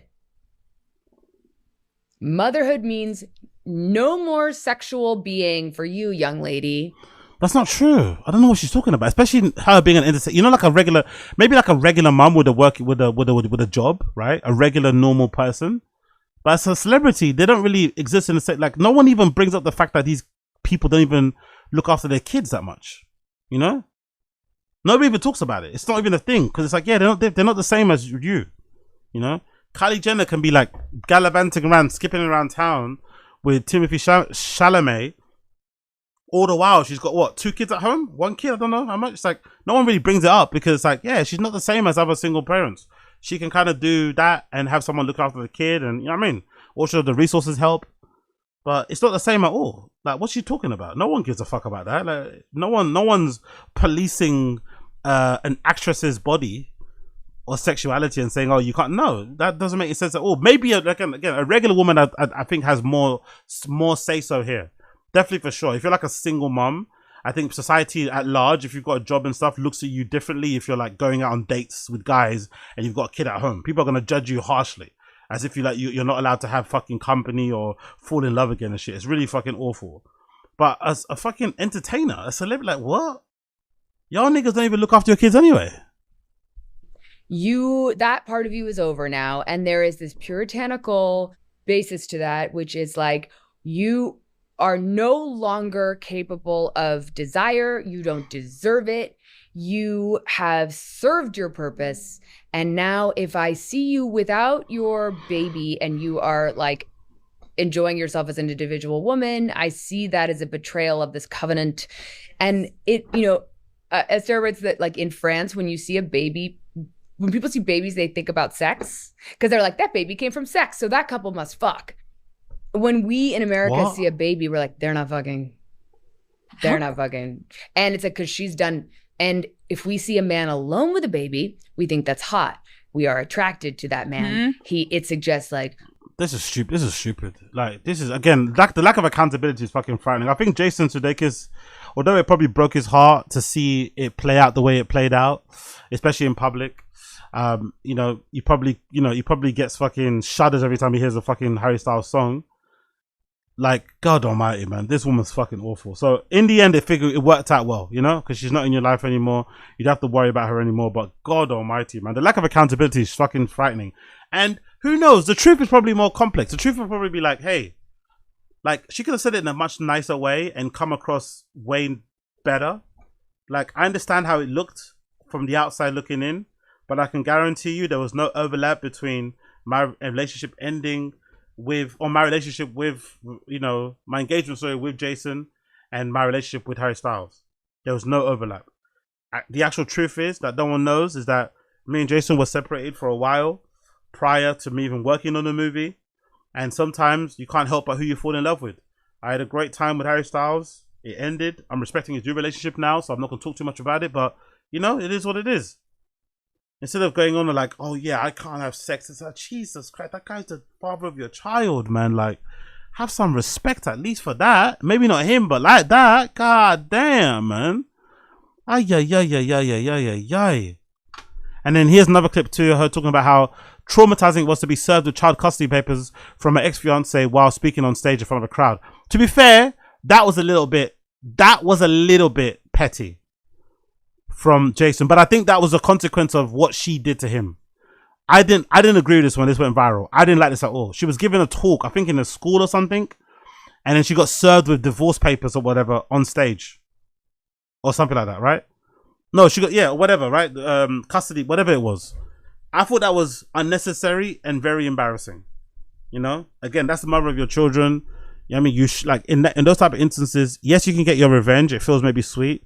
But it's also, you're embarrassing and shaming the mother of your child, So you lose. Everyone loses. The whole family loses. Like, you know what I mean?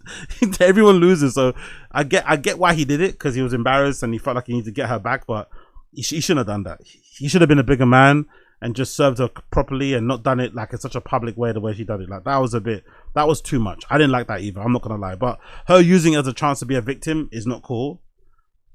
But, Olivia Wilde's always going to Olivia Wilde. The funny thing about all of that was that I continued to try to tell myself throughout all the things, like the movie and then after the movie, like, it's okay, like, you're probably just the only one noticing these things. Like my cadaver Gollum photo. You're the only one who noticed, and I'm sure no one else saw, and then being like, oops. Like, will never forget. One of the most fucked up things that I went through, among so many, was that I was served papers on stage. And I'll just say that now with enough space behind it, the part that I can laugh at is that obviously it was incredibly traumatizing. There's so many elements to that. But I get through it because weirdly, as women, we're taught to muscle through the most insane experiences. I was like, just finish your speech. Got through it. It went backstage completely like dissolved into a puddle. But then I was like, no one saw it because there's no phones allowed in this event. And so that is, no one saw it. Oh, what's that? It's already up on page 6. There's a video. Okay. Well, no one's going to look because like no one's paying attention. And then I remember like a couple months later, I met Tom Cruise and he was like, hi, I'm Tom. Fucked up what happened to you in Vegas. And I was like, no. You're like, I convinced myself, Tom, that no one knew. Why are you talking to me? All right, Olivia? got it. No. Honestly, this woman stinks, man. She fucking stinks. What about him and his feelings, you fucking knobhead? Honestly, man. Me. It's probably for the best they're not together. It's probably for the best. God almighty, what an emotionally selfish person. How it affected me. It's like, god damn. Aren't you the one that initiated the breakup anyway in the first place? You wouldn't have got served papers, you weren't fucking Harry Styles. Oh, you've had like a crazy fucking bro. That moment. Did you ever get clarity on like if it was purposeful or not? No. Okay. I had. Most likely it wasn't purposeful, right? Most likely it wasn't purposeful. When they serve you papers, they want to make sure that you get them. So most likely the person that was serving whoever, I don't know what they call. There's a term for it, right? The person that does the serving. They usually try and get you when you can't not take it, you know? So that person, rightfully, it's a good idea because you're on stage, you can't not take it, you know? It was very smart. Because they also made it seem like they were handing them a note. If I remember the video correctly, the person was very clever. They were very cheeky. They made it seem like they were giving her a note, like a note from like the back or something, like, you know, wrap this up, or like, you know, you know what I mean? Your car's been towed, you know, whatever. They gave her, it felt like she was getting a note. She didn't know she was being served. So yeah, I don't think it was Jason Sudeikis did it on purpose. I think it was whatever company, whatever law firm, whatever the person is they used to serve the papers did a good job by making sure they caught this woman when she was in a position where she could not reject it. She had to accept it. Basically, I know Jason has told me that he did not know, and I need to believe that in order to. What do you mean I need to believe that? You should believe that, you fucking dickhead. Why wouldn't you believe that? If he did it, like, if I did it on purpose, I'd say I'd do it on purpose. Like, fuck you. So what? We're not together. Do you know what I mean? If you say he didn't do it on purpose, he doesn't owe you nothing, really. If you say he didn't do it on purpose, he didn't do it on purpose. God damn, this lady, man. She fucks Harry Styles, but then her issue is that he served her papers on, like, could you imagine that? You're out here fucking Harry Styles. I have to go through the shame of that, you know? You have to go. Because one thing getting cheated on, but getting cheated on by the guy, and it's like, he's who? He's a world famous pop star. Maybe one of the most handsome men in the world. Oh my god. And he's what? 20 years younger? Not 10. She has more of a she's more of a problem with that than I don't know, whatever, man. I guess it's her story to tell, innit? It's her story to tell, so she can't speak for him, I guess, because it's her interview, but Jesus Christ, man. You were fucking Harry.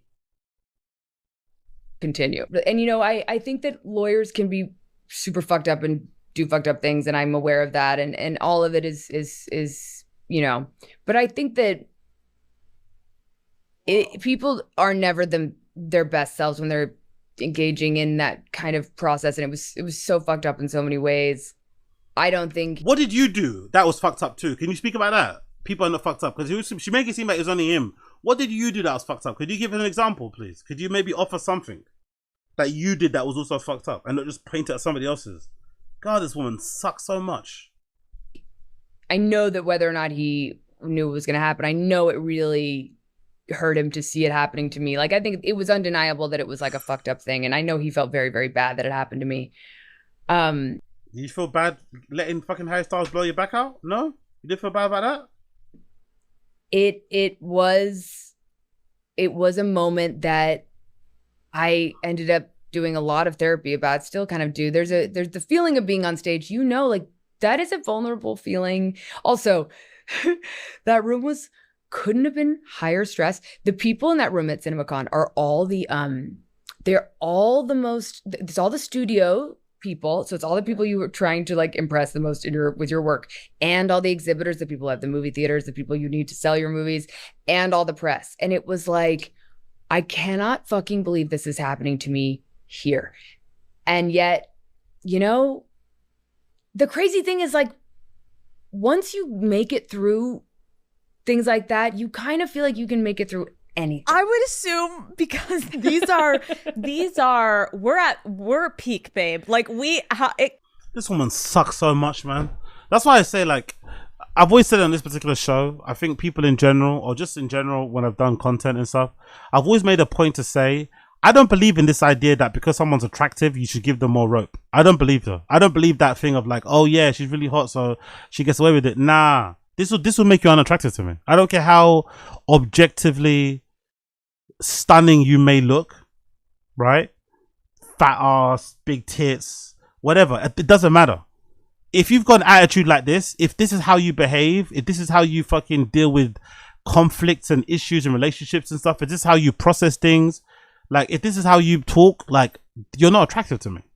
You know what I mean? It doesn't work. It's not something that's like, oh yeah, you're missing out. You fumbled. Good riddance. Good fucking riddance. I don't care how good this person looks naked. I don't care how good they look. I don't care. Like this would make me like, do you know what I mean? Like this would make my shit shrivel up. Do you know what I mean? Like I cannot get activated for you. I don't care how good you look if this is the way that you behave. Like, god damn it, bro. Like Harry's like what?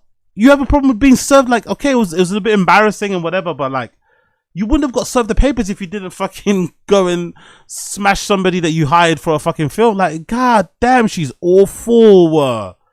She's the worst. Fuck Olivia Wilde. What are the comments saying? Jason Sudeikis is one of the nicest people ever.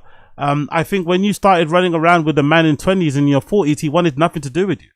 Alex Cooper helping to whitewash cheater Olivia. To be fair, you know what? I don't care that she's a cheater. I don't really give a fuck. It's not that deep. It's just more so that she's trying to make it seem like that she got handed papers is like the most painful thing in the, like, brother.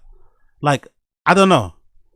I know, like, I've seen shows and, real accounts, like, women don't react that well either. When a guy leaves, when the guy leaves a woman for, like, a younger lady, women don't react that well, It kind of breaks them mentally, too, so let's just give some, let's have some grace for the guy, too, because no one's going to react well from getting cheated on in general or from a relationship ended, so let's just approach things with grace. Let's not act like what we went through by being served court papers is as bad, as finding out your fiance, maybe wife to be, was dating some fucking musician and shit. Like, and the pain for it as well, if you're at Jason Sudeikis, you knew it wasn't gonna last. She's probably not mentioning it, but I bet you, if you're Jason Sudeikis, you knew it wasn't gonna last. So that was made it a bit painful, that she was leaving you for like a situation that it wasn't like she's gonna marry Harry Styles. Like, comment section disappointed. No matter what side you're on, the event was fucking ridiculous. Women are traumatized the most when they treated as equals. Had the roles been reversed, it would have been an average day in the office for a man. Exactly. Imagine how he felt watching you fall over Harry Styles. And in Harry's phase where he wore blouses on top of that. Although she did personally plan to cheat on Jason, she has no insight. That's why you don't duck. That's why you don't fuck. You don't duck getting served. That choice did the person. That man is a disgusting piece of shit. She'll be fine. So she's also a name dropper. It makes me so happy to see how evil rich people are. It was awesome and this bitch fucking deserved it. Is that worse than being unfaithful to your partner, the father of your children? Again, I don't think the cheating is a big problem. I think the issue is her acting as if like what she went through was worse. It's like, not to be like in a competition, but I think if you had to try and say who went through the worst thing, I think he went through the worst thing. But hey, what do I know? What do I know? What do I know?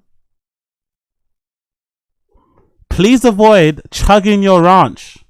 Please avoid chugging your ranch. TSA forced to issue a warning as foreign World Cup fans fall in love with the American condiment.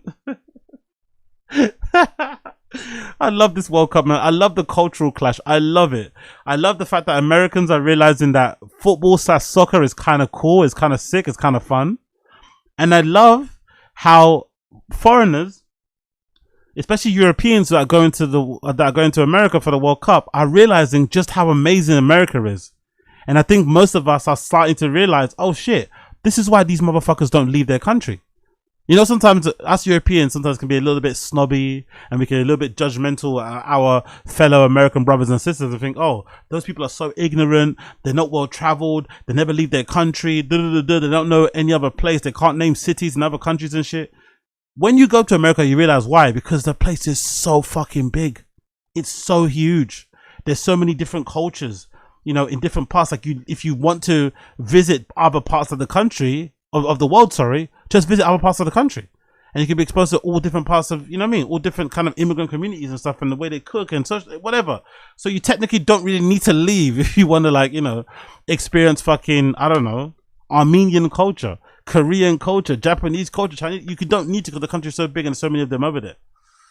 And then you realize how awesome it is. So people are realizing how awesome the country is, and they're realizing that, you know what?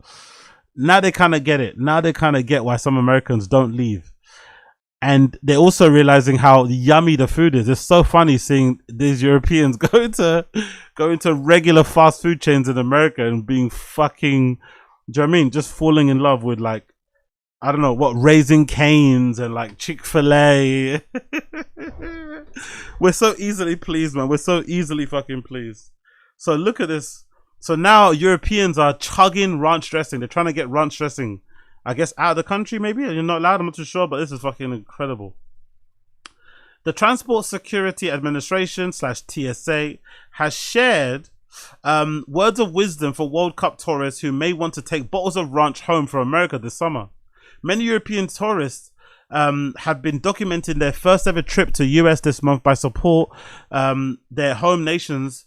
In these process, the international soccer fans have discovered the love of ranch dressing, a popular condiment in America. With that in mind, the TSA has reinforced its limits on how much liquid can be stored in carry-on baggage, as it's predicted an uptick in people trying to take bottles of ranch dressing home with them.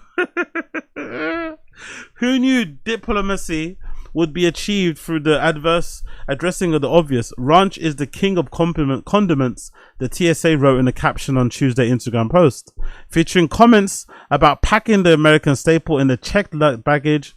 The world is slowly discovering ranch pairs perfectly with pizza, chicken wings, fries, onion rings, quesadillas, crackers, chips, vegetables. The list just keeps on growing. Are you kicking around the idea of flying home with your favorite dip? Said the company, which mandates that all the liquids on the carry-on luggage container and now sources need to be containers of 3.5 ounces or less. There we go. So be careful how much ranch you take in your carry-on. The post included multiple jokes about tourists loving the mayo-based dressing they had in America. Okay, please avoid chugging your ranch outside security. The airlines will check it for you, the TSA wrote in one photo, while another one reads, yeah, sorry, so your carry-on wasn't made for checks notes, 4 bottles of ranch and a taser. On X, many Europeans travelers have enthusiastically shared signature American spots they've discovered visiting America for international soccer events. Swedish influencer Elsa posted a photo of a sandwich plate of fries. Why did no one tell me ranch sauce is like crack? So yeah, people are discovering ranch. People are discovering ranch sauce out there in America. Fucking incredible, right? Let's see. Let me write ranch sauce in X and see what I get here. This girl's an OnlyFans girl just promoting her nonsense, so don't pay much attention to her. Let's see. Yeah, see? TSA issued a warning to those visiting the U.S. for the first time for the World Cup. There are many videos of people trying all sorts of different American cuisine. The most popular is actually not a food, but a condiment. ranch dressing. This was hilarious. Yeah, ranch. They did a tweet or a post on X. TSA kind of poked fun at the new trend with a few warnings. One post said, days since the last airport ranch incident. 0. Another post said, pack ranch in your checked bag on the way home. Don't put it in your suitcase. Commenters under the post gave some friendly advice. One person added, wrap it in a plastic baggie just in case it explodes. Good idea. Tons of other people suggested a smaller, mess-free substitute with the ranch dry mix packets. One commenter said, mix it with buttermilk and mayo and then just, make it your own. So fucking hilarious. Bring up all the ranch dresses. What else is going on? Yeah. Look at people discovering, okay, I need help ranch dressing. Look at them. Amazing. Those are some big bottles of fucking ranch. Those are some big ranch sauce. Let me do Joey Diaz. Is that a video on here? Has to be, right? Joey Diaz? Legendary clip of Joey Diaz. There you go. They don't do nothing. They don't do nothing. They don't date. They don't do drugs. They don't play checkers. They don't do nothing. How long do you like those people for? You don't. I like people with a little bit of edge to them. They gotta do something. If you tell me I don't like alcoholics, but I love heroin, I'm in. If you tell me you suck toes for breakfast, I'm in. You gotta do something. Okay, that's not the one. Where's the ranch one? Oh, it's not there. It's not really in it. It's not the ranch one.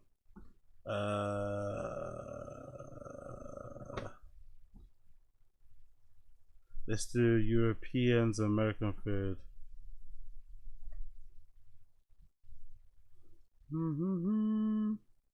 Yeah, look at that. What's that?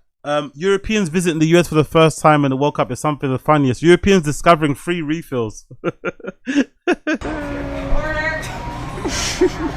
so much. You're welcome. This is one pancake? Yeah, welcome to America. You know, I used to be little like you.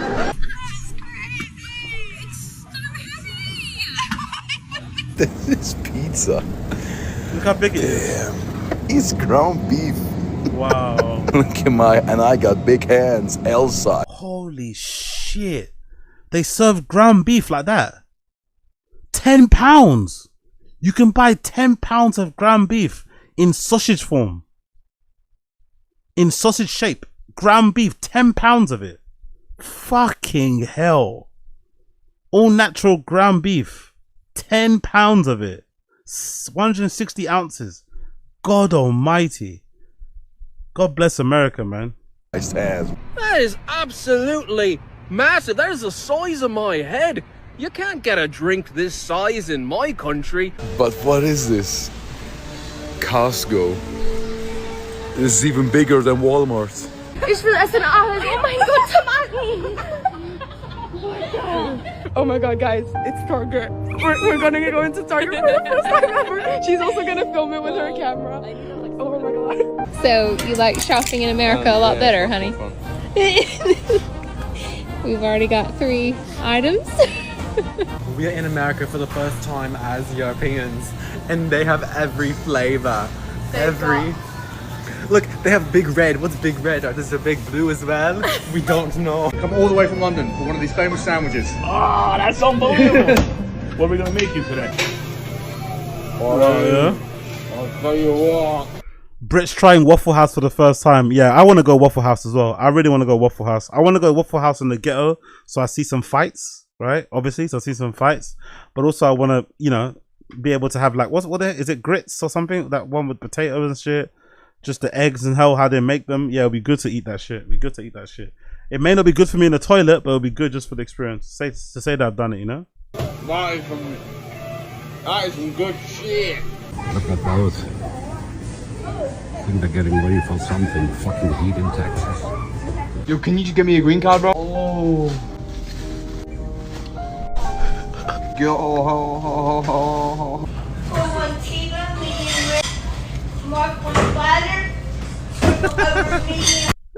What is that, by the way? What is that sauce? If people know in Waffle House, what the fuck's that sauce? Because that guy he rolled his eyes back into his skull. What the fuck is that sauce they serve? And what is that? Is that like a I guess it's some like toasty, isn't it? Right? Some sort of toasty they serve there. But what is that sauce he's dipping it in? Let me know in the stream chat if you know, if you see this clip later on, and you've been to Waffle House. Please let me know what is that creamy. What's that like pinky brownie sauce he's dipping it in? What the fuck is that? Mark on the platter, triple over medium. I don't know what they're singing, but I'm gonna join a party if I see it. The container store. It's just containers. Just containers, what, to contain stuff? Yeah. We haven't got one of those in England.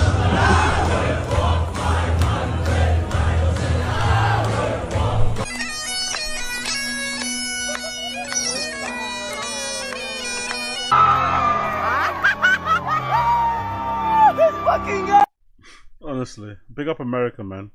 Big up blood clot America. Big up blood clot America. You motherfuckers is crazy. You motherfuckers is crazy. But big up the Scots. The Scots are a different breed. Big up the Scots. You heard about this story? In Boston, the Scottish contingent of people went over to Boston, and allegedly, according to this report, the Scots drink so much, because they drink even more than us than Brits here. They drink more than us over here. Us Southerners are super soft compared to people up north, even more so people in Scotland. The Scottish fans have drunk all of the booze in Boston. In certain bars, had to order more kegs than they usually do. Certain places ran out of beer. They ran out of beer because of the Scottish fans and their tendency to neck the fucking pints. Incredible, bro. And Americans, you know, this is not like going to fucking Dubai. Americans drink too. But Scottish people, they drink. They drink on another level. And they nearly ran that entire place dry. Incredible scenes, man. Incredible scenes. Others drop off. The Scots just keep on going. And now, the beer's disappearing in Boston. You guys are drinking this whole city dry, you know? Oh, is that what it's called? Addy Z. Is that what it's called at Waffle House? Is it called comeback sauce? Is that what it's called? You sure? Let's see. Waffle House comeback sauce. What the fuck is that? Comeback sauce. Is that true? It's actually. You know what? It's as in like you want to come back. It's a creamy, tangy southern condiment similar to Chipotle mayo blend. Waffle House officially offers a proprietary Chipotle mayo. Fans of the internet. Oof. Mayo, ketchup. Oh, so it's like a burger sauce then. What we have here. Ooh, we call it burger sauce. It's got Worcester sauce, chili sauce, Dijon mustard, hot sauce seasoning. Okay, cool. Yeah, so we call it. So it's similar to burger sauce that we have here in the UK. We call it, but our burger sauce is the same in it. I think in the UK burger sauce is the same, right? What's in burger sauce? We got burger sauce, it's the same sort of thing. Yeah. Oh, okay, no, burger sauce has pickles in it, so it's a bit different, slightly different burger sauce. It's got pickles, whereas yours is mustardy, isn't it? Okay, cool. Okay, it's KFC sauce, it's similar to fast. Okay, cool. Big up Addy Z, I appreciate it. Big up Addy Z. Where is it? There you go. Know that? Yeah, we need reassurances from the mayor of Boston that there will be sufficient alcohol. We were in Cheers Bar yesterday for 2 pints and we stayed for 20. We do see a lot of the same things. That is typical like behavior over here, to be fair. You always go out with the intention of having just a couple, and then suddenly you're getting a baggie and you had 12. Since they know our names now. Noel Summers says the Scots have been calling Hennessy's home, but over the weekend, they hit their breaking point, running out of lager and ale on Sunday. We have had to up our orders, our deliveries. Up the road to the Dubliner, the party's still picking up ahead of Scotland's matchup with Morocco Monday. Their manager, Brian McDonald, said they've run through roughly 200 kegs of Guinness and Tennent's. That's at least 16,000 pints over the span of just a week. It's definitely a lot big. 16,000 pints in the span of a week is crazy. 16,000. Oh my god, big up the Scots. Easier than we ever anticipated, you know. We kind of prepared for St. Patrick's Day level, but this kind of blew it out of the water. 3 times the beer bought compared to a Boston St. Patrick's Day weekend. No, that's what? St. Patrick's Day is huge over there. 3 times more than St. Patrick's Day. God almighty, the Scots on another level. I love it. Suds shipments keep coming in with 3 days left until their final matchup in Foxborough. What can I say? You know, Scotland loves to drink. Alan Hinrichs said he's hit 15 bars so far. One place refused me, and it's been a long time since I've been asked for proof of age. Now, I like to think that I look young. Honestly, I love it. I love it. I love it. I love it.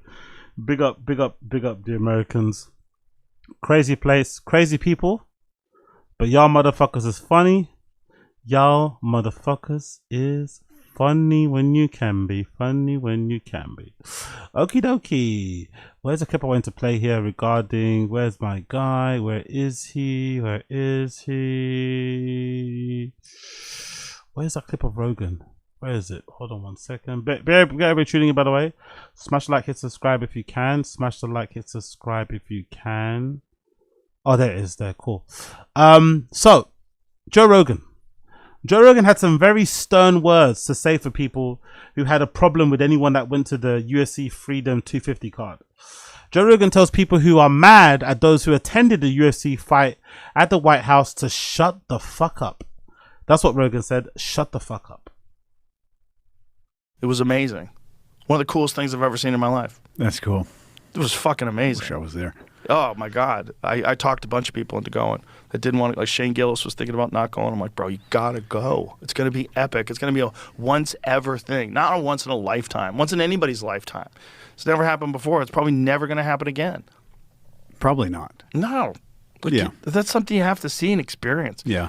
And it's so many people are trying to make it a partisan thing. Like they're mad at people for being there. Like, oh, you support Trump. Like it's a fucking fight at the White House. Yeah. Doesn't mean you endorse foreign policy. Like, shut the fuck up. Just That's please. too much. Just please stop.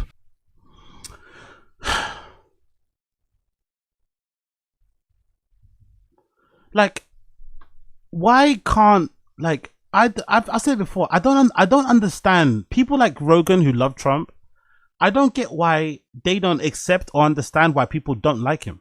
Like, you can like him if you want. You can, that could be your boy. He always said before, he has a different relationship with Trump than people obviously do. He's only seen the good in him, so he can't turn his back on the guy because that's his guy. Whatever, right? You like the guy, fair, okay, no problem. But you have to be okay with people not liking him too, and then deciding morally, principally, that they can't support anything that he does, even if it means they miss out on an amazing fight card that might be one of the best ever, because they don't want to be seen to supporting somebody that they hate, or they just don't want to support anything that he touches. That's perfectly fine. They're within their right to say that. They're within their right to judge others that win. You're within your right to say that you had a good time. But I just don't get how he I fundamentally feel like he and others, Brendan being another one, they just don't accept or understand that other people don't share the same opinion they do of the president. Or that they can't look past certain things. Because for him, he can. Because it's the UFC and whatever, he can look past whoever's in the White House. Maybe if it was Biden, he wouldn't care, right? He would have went to the fight anyway, or whatever. He still would have been so enthusiastic. That's fine. But other people can't. Other people are saying, no, because this fight or this card was done by the current administration, they can't get down with it because they feel like if they get down with it, it's them basically supporting the current administration, which it isn't really, but I get why they're not going to do it. That's perfectly okay. What's the issue there? Why should they have to shut the fuck up? And if they're judging people for going there and saying that, oh, to them, that seems like you're supporting this administration, then also what's the problem? Because he supports him, right? He endorsed Trump. So why do you have an issue with people associating with Trump and saying you support him because you went to the thing? Oh, it's not partisan. It kind of is though, isn't it? Because it's made a bit better. It's made a bit sweeter because it's happening in the Trump presidency, who's the kind of a quote unquote badass, right? He says what he wants. Blah, blah, blah, blah, blah. I think it's made sweeter because of that in his relationship with fucking Dana White. I don't know. I just find the whole thing ridiculous and just like a non-issue. Like, why are you annoyed that people didn't want to go because they hate the president? You love him, so have a blast. Like, what's the bad thing there? Let the people that love him love him. Let the people that don't like him don't like him. But you have to separate. No, you don't have to separate. Some people can't separate. Politics now is, but unfortunately for most of us, politics now has become like an integral part of life in society. People can't separate. That's why certain people haven't forgiven or spoken to family members that they found out voted for person with a red tie, person with a blue tie. This is just the way it is. This is just the way it is. Oh, what can you do? Big up Rogan though. Big up Rogan. He tries to do what he says. Yo, big up Addy Z. Did you guys out there get kombucha beer? As in alcohol? No, we have kombucha. But is there such thing as kombucha beer? Is that such a thing? Addy Z. I've heard of kombucha, the actual drink. It's sold in a lot of health food stores, and you'll find it usually in the vegan section of supermarkets here in the UK. It's kind of a fizzy drink, right? But I've not heard of kombucha as in alcohol beer, unless you mean beer as actual beverage. I'm not too sure, but we do have kombucha the drinks, but we don't have kombucha beer as in like an alcohol thing. No, we don't have that.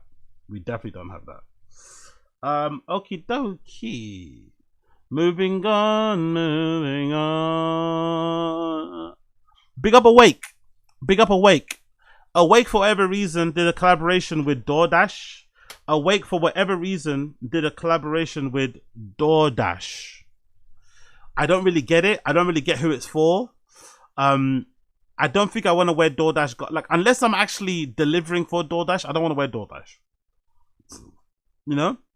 Unless I'm working for Uber Eats. I mean, it's like here in London, we have this thing with the Nike tech suits.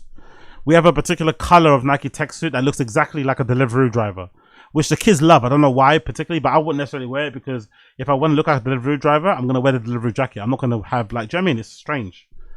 But for whatever reason, these motherfuckers love to put this sort of stuff on. So I don't really understand the need for this or who this is for. I don't get it one bit whatsoever. I don't get it. But I'm sure these type of things, like most collaborations, this is going to allow Awake to kind of survive or give them runway to do more things. No, it'll give them runway to hang around for a while or give them opportunity to try more things, right? To maybe experiment with production and shit. Just more money in the bank. So it's a good thing overall for them as a brand. Happy for them. But this shit is some ass. This shit is ass. It is ass. It's a soccer-inspired capsule collection in collaboration with DoorDash. Like, what? What? So let's read it. The intersection of sport and fashion is getting a shake-up, just in time for the soccer frenzy. Yuck. DoorDash is stepping into the pitch, teaming up with Angela Bax, the creative force behind Awake NY, for an exclusive capsule that drops right before the big tournament. Built on the foundation of mutual respect, the delivery giant essentially handed back the keys to a visual identity, allowing him to pull them directly into his world of authentic street culture. Yuck. Authentic street culture to create something genuinely disruptive. Included in the up-and-coming 4-piece collection is a vintage-inspired soccer jersey. Vintage-inspired? Is it? Vintage-inspired. Just a jersey with that. What's that? Is it Tompkins Park? No. I don't know what that thing is. There's a lot of skate videos that happen in that area. It's got like blue tiles on the floor. I forgot what that area is called in New York, but there's an area where there's like amazing sculpture of a globe is. A lot of skate videos have happened. I think a Zoo York one's happened around that area. Including the upcoming 4-piece collection is a jersey that doubles up as a love letter to Bath's childhood home in Queens. The front leans heavily on the high-tier club aesthetics, mixing with the striking red checkerboard pattern. And a cleverly modified DoorDash chevron that wears its own streetwear crown. At the back, a massive full bleed silhouette of the iconic Flushing Meadows Unisphere stamped with the bold, bright red number 10, paired with a rugged tree bark camo mesh shorts. There's a jersey. What? This makes no sense. The upcoming drop is aiming to squarely at the new wave of fandom that treats major tournaments like an entire season of the cultural delights. So is there more pictures of it? Can I see more images of the collection, or is it just a one image? Let's go to Awake NY's Instagram. They must have more images of this, right? They must have more. Let's go on their Instagram. Is there any more pictures of the fucking clothes, please? Where is it? No DoorDash shit? None. They got pre-orders for the Knicks shoes, but no images of the fucking DoorDash stuff. Really? Huh? Really? Are they kind of embarrassed by it or something? Where's the DoorDash collaboration? Why can't I see any of it? Okay, let me just type it in. Maybe someone else might have it. Awake NY DoorDash. Must be the. Let me see the full. I got to see the full collection, right? 3 days ago. Okay, still no images. Where's the rest of the fucking pictures? Hold on, let's see. Let's see if I can see none of it. Capsule takes. Where's the rest of the clothes? Oh, there you go. Is that the one? Okay, that's the one I think. Okay, cool. So that's the jersey. That looks a little bit like the United jersey that Lucas Sabat is modeling there. That's what the jersey looks like. I don't know why he's modeling it, by the way. He can't play football, I don't think. Maybe he can. I think he wasn't he born in like Paris or something, or grew up there? Maybe he can play football. I'm not too sure, but he does look like he can play football. He does look like he can play football. But regardless, that's the jersey, kind of United inspired, maybe, or Sparta Moscow. I don't know. There's also a long sleeve with it too. Yeah, I don't. There's also a quarter zip. The quarter zip's kind of nice, to be fair. The quarter zip isn't too shabby, but still, it's got a DoorDash logo on it. You know what I mean? It's a bit crazy to wear that. Yeah, the jersey's alright. I don't mind the jersey. The jersey's actually pretty decent. That jersey's actually not too bad. I'd wear the jersey, actually. I'm not gonna lie. I'd wear the jersey. Does the long sleeve come with the jersey underneath? Not too sure if the long sleeve comes with the jersey underneath. He's wearing, and there's also a ball, and that's it. Yeah, fucking hell. I'd love to see him play football. I'd love to see Lucas Sabat play football. On God in heaven, I'd love to see this guy playing football. But yeah, bit crazy. I mean, this is just sad. Exactly. Late stage capitalism type beat. Yes, I cannot wait to wear my exclusive DoorDash merch. Does this come with my own clanker too? Get your bag, King. Get that boy Luca DoorDashed up. I'd bring my sissy. Seeing Leo Fitz. Yeah, people are not happy about the DoorDash thing. Actually, let me find out what's happening on X. Do people love it on X? DoorDash. What's that? Go back to London. Where's he going? Go back to London. Okay, cool. I'll check that in a minute. DoorDash awake. Let me see if I'm the only person that kind of saw. What the fuck is going on here? I understand the corporations have been investing in paying for streetwear companies for the last decade and try to appeal to streetwear audience, but who is the Awake DoorDash collaboration for? We don't know. You ever spend $30 on DoorDash and realize it's not worth it? DoorDash delivery driver. Yeah, so I don't know. A lot of people are on the DoorDash shit, mate. Let me see any more here. Okay, no one else is talking about it online, it seems like. Actually, maybe they might be talking about it on Stay Grounded. Let's see if they're talking about it on Stay Grounded. They're talking about Stay Grounded because this is a weird collab. It kind of feels like it came out of nowhere, that one. Any collab? Nope, not talking about it on here. Okay. Okay. Oh, fucking K. And look, here he is. Let's see what he has to say. Let's see what he has to say about it. Behind the design, he's really happy. Look, that check cleared, isn't it? That check cleared, the wire cleared. He's really happy, man. He doesn't care. The wire cleared. Now he can actually do some fun things with the money and actually build, and actually reinvest it back into the brand. Maybe they're gonna open another store with it. The check fucking cleared. He's happy. He's fucking happy. The stuff looks like shit apart from that one red jersey and maybe the what you call it, the quarter zip is pretty nice. But yeah, the rest of it, I don't know. It doesn't even need to exist, really, to be fair. But hey, Behind the design, how Awake NY brought the soul of Queens to DoorDash's biggest summer launch. The intersection of sports. Okay, we continue. We heard that already. Actually, what's this one? Let's go to Angela Back's Instagram. I want to see this whole clip. But yeah, this is kind of grim. Kind of grim. This is him, right? Oof. Oh, we got to watch that later. Let me go here.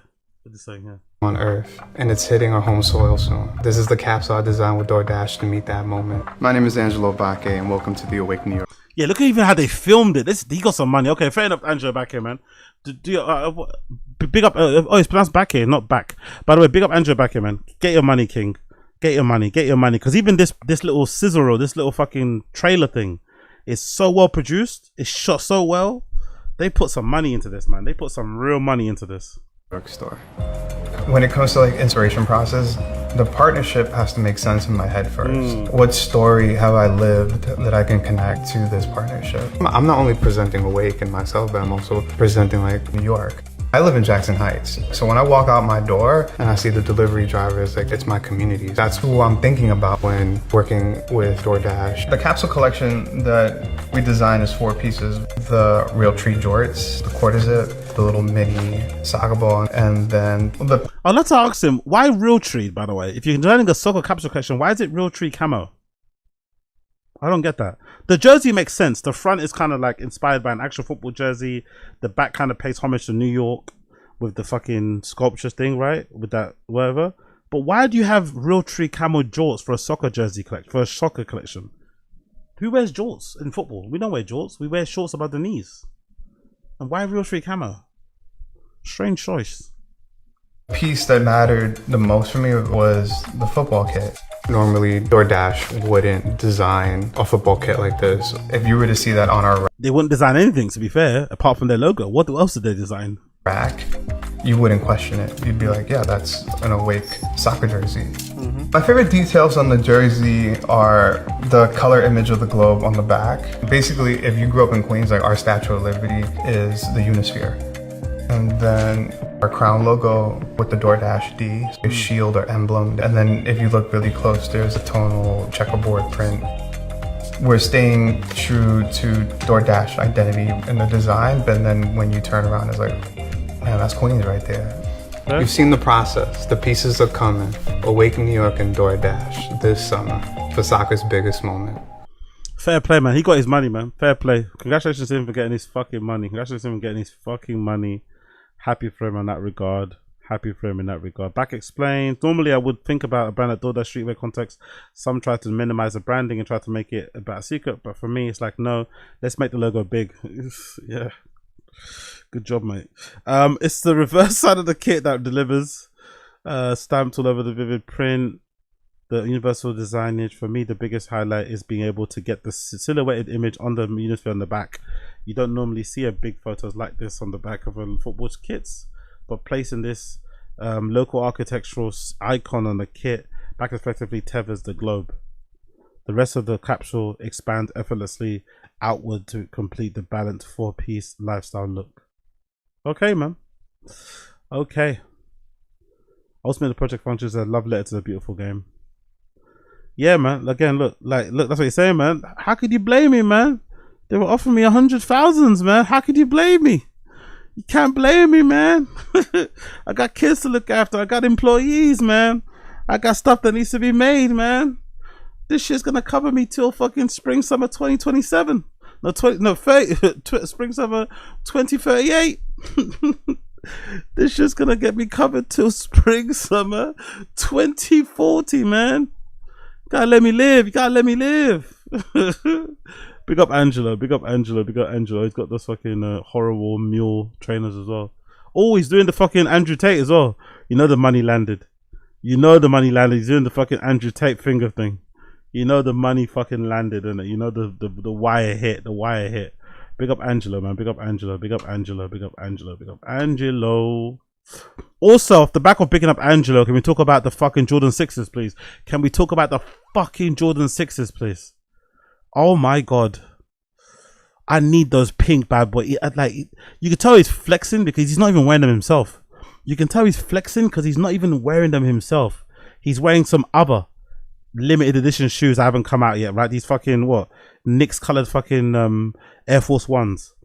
Like, you can tell he's flexing. He's not even wearing his own shoes that are gonna be done, that are gonna be so fucking hyped. Oh my god, the pink ones. Oh my god, the pink ones with the 3M around the A. Oh, the blue ones look sexy as well. Oh yeah, I need these so fucking bad. What's the blurb says? 6 o'clock, this is from Sneaker Den. 6 o'clock at Awake NY. Angela Beck's closer look at the up and coming AJ6 2-pack. What do you mean 2-pack? As in you can buy them as a 2. You have to buy them as a 2, not as a 1. Is that what he's trying to say? Is that what's gonna happen? Blue is Awake's brand signature color, while pink is a fresh NY inspired color story starred with the Awake 5s, followed by Awake FNF Timberland, and closed off with the 6s. The new buck is really high quality in hand, something images don't really fully capture.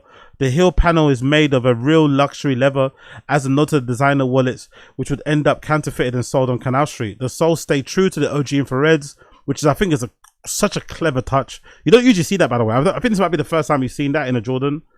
Usually someone makes a Jordan when you want to do the whole thing yourself, right? But just deciding, or maybe actually Nigel Sylvester kind of did it a little bit with his other colorway for his Jordan 4s, right? But it's really clever to take like an established element of a Jordan 4 6 design, leave it as such, and then build on top of that. You know, it's kind of really clever to do that. So the infrared 6 midsole, and then just fuck around with the colorway on top. Both pairs will be dropping in a couple of months. Pink pair and Awake exclusive, obviously. Oh, that means you have to buy it in store. Awake, no, or maybe online. Yeah, hopefully I can buy. I need that pink pair so badly. Thank you, Angela, for showing these images and sharing the design storytelling. Who's trying to get a pair? And y'all going pink or blue? P.S. This was Angela before heading to MSG to witness Knicks 29 comeback. Historic timing. Oh, the pink pair is just so... That blue pair is really nice, don't get me wrong. I won't be mad with either pair, but I'm going to try to get the pink ones, of course. I'm going to try. And look at the speckled midsole too. I didn't notice that too. Look at the speckled midsole with the bits of blue in it as well. Ay, yeah, yeah, yeah, yeah. It's such a sick shoe. Oh my god. I need these so badly. I need them. Oh yeah, the leather is different, isn't it? It's sort of like a... I don't know how to scratch leather on something. I don't know how to... What you'd call that. But the leather is slightly different actually. Oh, the pink pair though. The pink pair. Look at those. Look at the suede. Oh, yo, the A. Oh, yo. Even the hang tag is lovely with the little fucking speckles on them as well. Splackers and speckles. I might have to get a key ring and actually leave the hang tag on the side of the shoe. I'm not going to lie.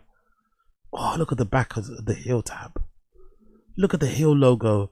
Nike logo. Where it's meant to say Air, it says Awake NY. Oh, yo. The NY is a bit janky though. The embroidery is not the greatest quality.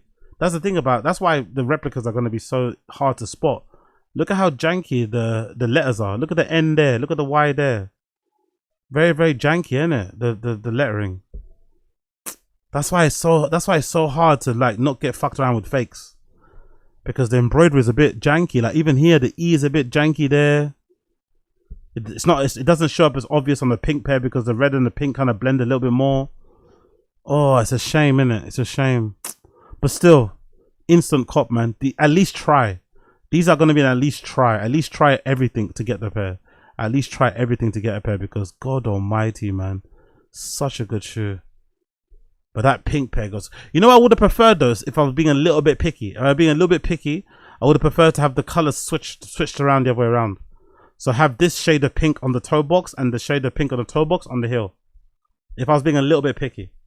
I mean, I want the front to be super bright pink. I mean, but still, it is what it is. It is what it is. Still fucking beautiful. Still fucking beautiful. Ay, yo. They killed it on these. They absolutely killed it. Actually, where it says Jordan, say anything on there? Oh, it still says Jordan. I thought they changed it because usually there's like a Jordan logo here at the top. I think it still says Jordan text there. Beautiful. Beautiful. Oh, is that the store? Okay, it's all electric blue. I didn't know that. Lovely. It stands out really brightly, isn't it? That must have been an old jewelry store or something, isn't it? Or something like that. It looks like it's got the facade of a old jewelry store or something. Lovely shoe, man. Brilliant. Never gonna see those sixes again. My first Nike ID looking shits. Oh, wow, the close up of the blue pairs, exactly. Yeah, they look so good, man. They look so fucking good. And what's this he's doing? Special morning with the friends. They're doing some meditation shit, it looks like. With young fathers. Fair play. What's this? Tony. Jesus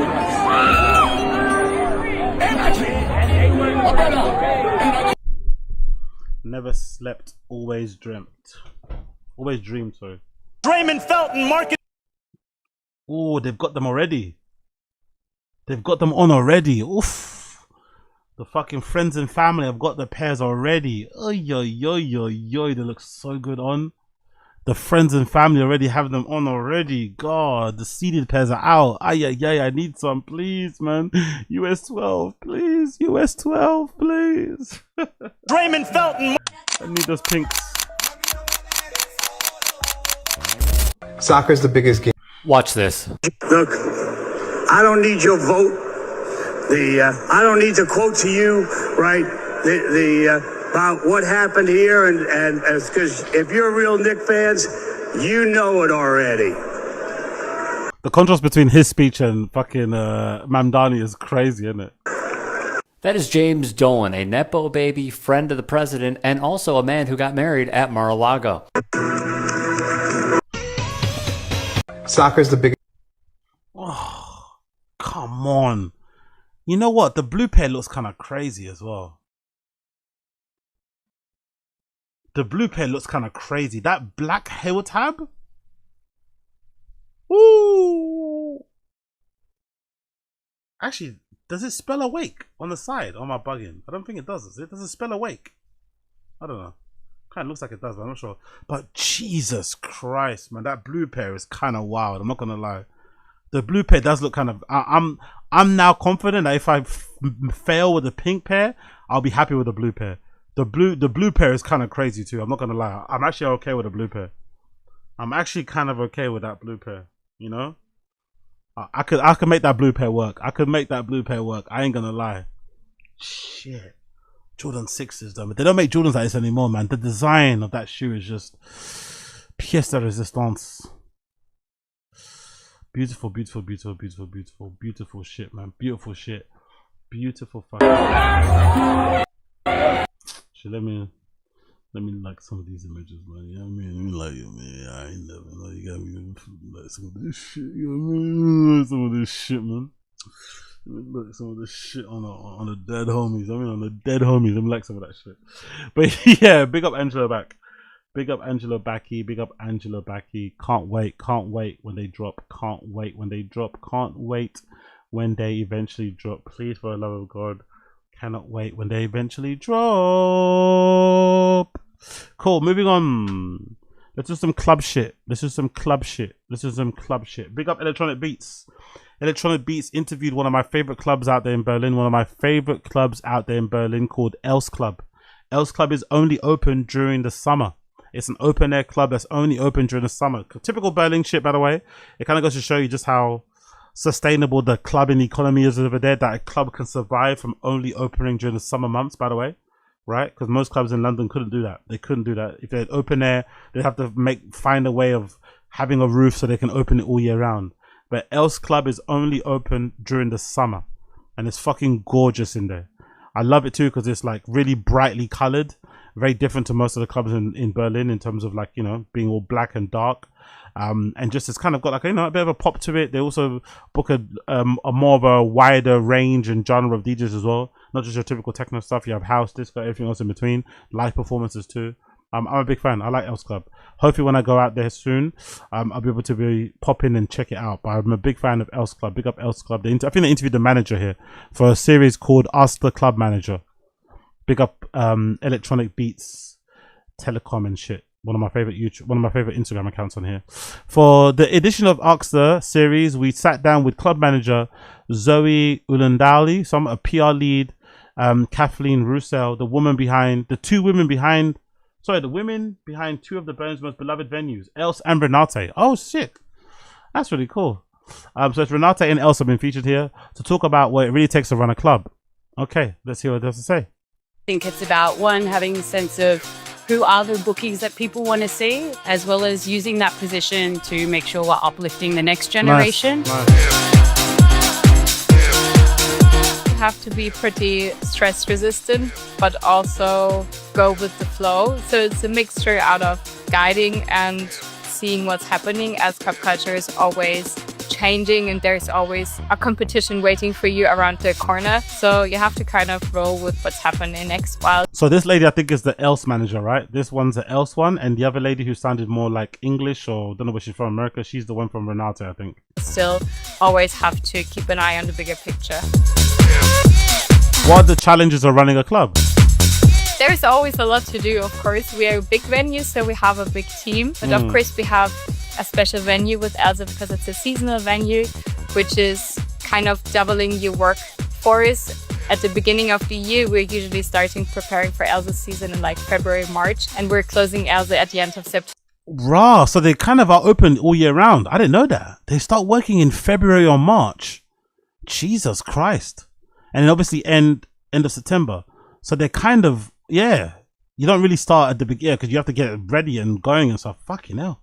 September, which only gives us around 3 to 4 months of like real breathing room, and so we're doing it again. So that's definitely a challenge. How do the different venues shape your daily work? So for Renate, I like to think of it as a support your local, really community type space. Elsa, we always describe it as a festival every weekend. It means really. Hold on, are they owned by the same person? Is that why they're interviewing them together? That's pretty cool. I didn't know that. So they may be owned by the same person. Maybe it's like an what you call it, management group, whatever, holding company owns both places. They're very different, you know. That's really cool. There's not a lot of overlap between them. Like they both got open air areas, but they're very different in terms of aesthetic, in terms of vibe of who they book and shit. I quite like that. I'm not gonna lie. It's not very common usually. Usually, if there's one group that owns 2 clubs, they're very similar in how they approach things. But even the flyer design, everything is very different. Shit. Really staying connected to the scene, knowing who's doing what, and making sure that we're kind of uplifting local artists, local collectives, having a sense of what's happening now, what's happening in the future.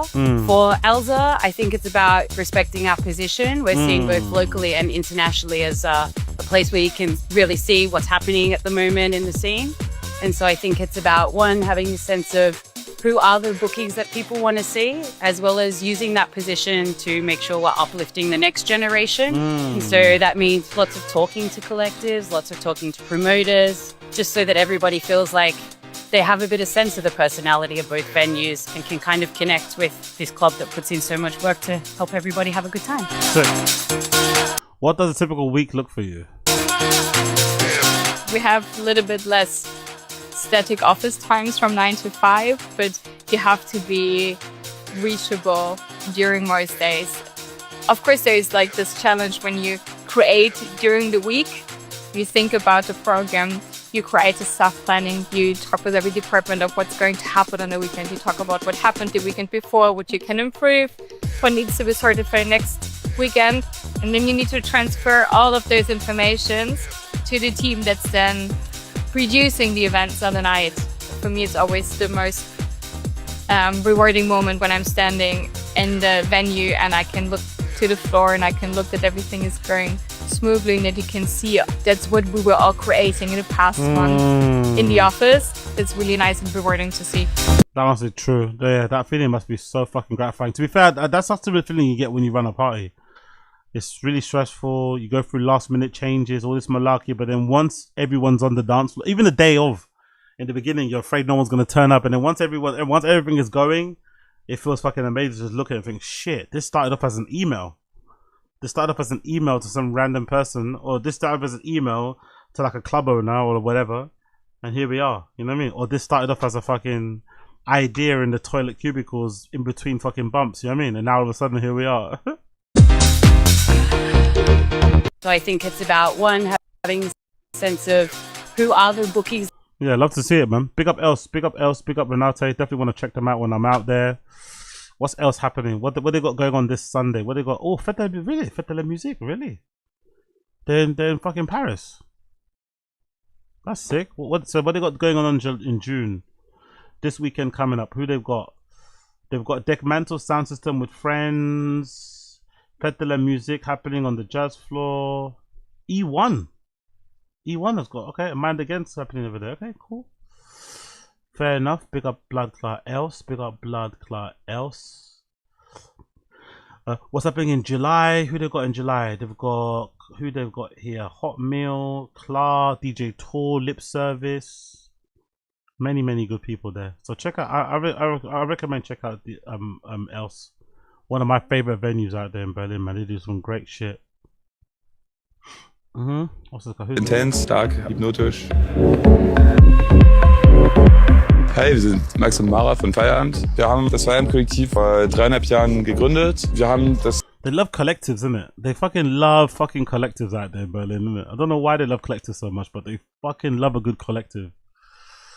They love a fucking collective. They love collectives. It's really interesting. Wollen wir da musikalisch eigentlich I wonder that's probably why they're more successful out there, probably because they do things in like groups, innit? They lift each other up. Here in the UK, it's mostly like individual. Is it mostly individuals or am I just individual? I don't know. I feel like here's more individuals. They love collectives over there. They love collectives. They love a collective. They love a fucking collective. Okay, cool. Hyped and proud, happy to man. So they've got a Fête de la Musique event happening as well over there. That should be fun. They've got a Fête de la Musique event happening over there. There's no clips of the inside because they usually put a sticker over your phone and shit. But it's a vibe. But it's a vibe in there. It's a fucking vibe over there. A fucking else. It's a fucking vibe, not gonna lie. Man's a big fan of else still. What's happening here? Ask JD what's happening. What's happening here, JJ? So right now, we spend our dandy Saturday pasting these wonderful posters on the wall of Elsa. And yeah, we're doing this to get the most traction for our event. So people come by, have a good time, and do what they do best. Party like a player. Fair play. Fair fucking play. Fair fucking play. What's Prolenza Bar saying as well? What are they on recently? Have they been on anything? Yeah, that's an old clip of Else, right? That's something else.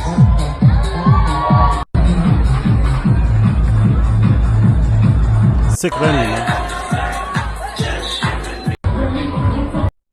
Great venue. Great fucking venue.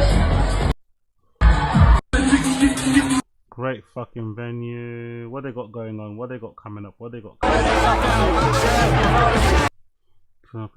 What? Playing what? London, really? Okay. What they got going on over there? At the High Festival. What the fuck is High Festival? Oh, is this in Germany too? Okay. Hive is in the same venue as Hole. Oh, I didn't know that. I never heard of Hive, not gonna lie. I never really heard of High Festival, but it's in the same venue where Whole Festival is. What kind of people playing here? Is it all like hard, it's hard dance shit probably, isn't it? Holy Priest, Clang Lester, yeah, not for me. Not for me. This is very Caucasian music. Not for me in the slightest, mate. Very, very, very, very Caucasian. Too Caucasian for me. Too Caucasian for me. Too Caucasian for me. And also Renate. Want to check that out, obviously, due to the redesign. I think they got a redesign going over there. Need to check that out when I'm out there as well. That's a good little place. Big up Blood Clot Renate. What's this? That looks fun. That looks like fun. That looks like fucking fun. Yeah, might have to be out there soon. Might have to be out there soon. Might have to be out there soon. Quiet. There's a queer vinyl night. Community access, rooms and shit. So much shit happening. What's happening there? Is that a lineup? What's this? This week at Renate. What's happening this week? What's happening at Renate this week? Renate Studios is hosting an open air in the garden on Wednesday. On Thursday, Technica Look what the club's having to do in Berlin now. Before they'd never do this sort of stuff. Look at them embracing social media. Love to see it. are back. Technica are an electronic music label and collective based in Berlin. Okay, cool. Can't wait to check it out. Can't wait to check out bloody Renata. When I'm fucking out in Renata. Big up Renata. When I'm out in Renata, gonna check out some Renata. You get me? Yeah. What's happening here? Any more clips?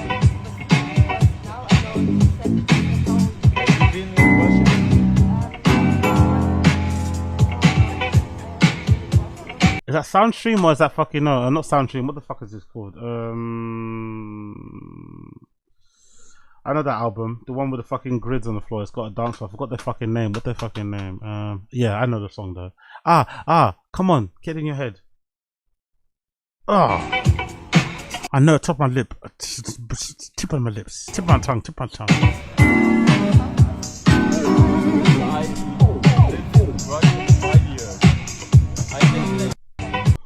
Hard. I'm gonna check out Renata when I'm there. Still. I'm gonna check out Renata when I'm there. Alright, cool.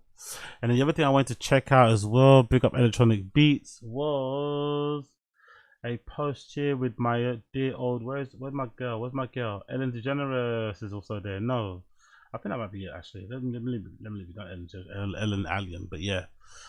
Big up Electronic Beats.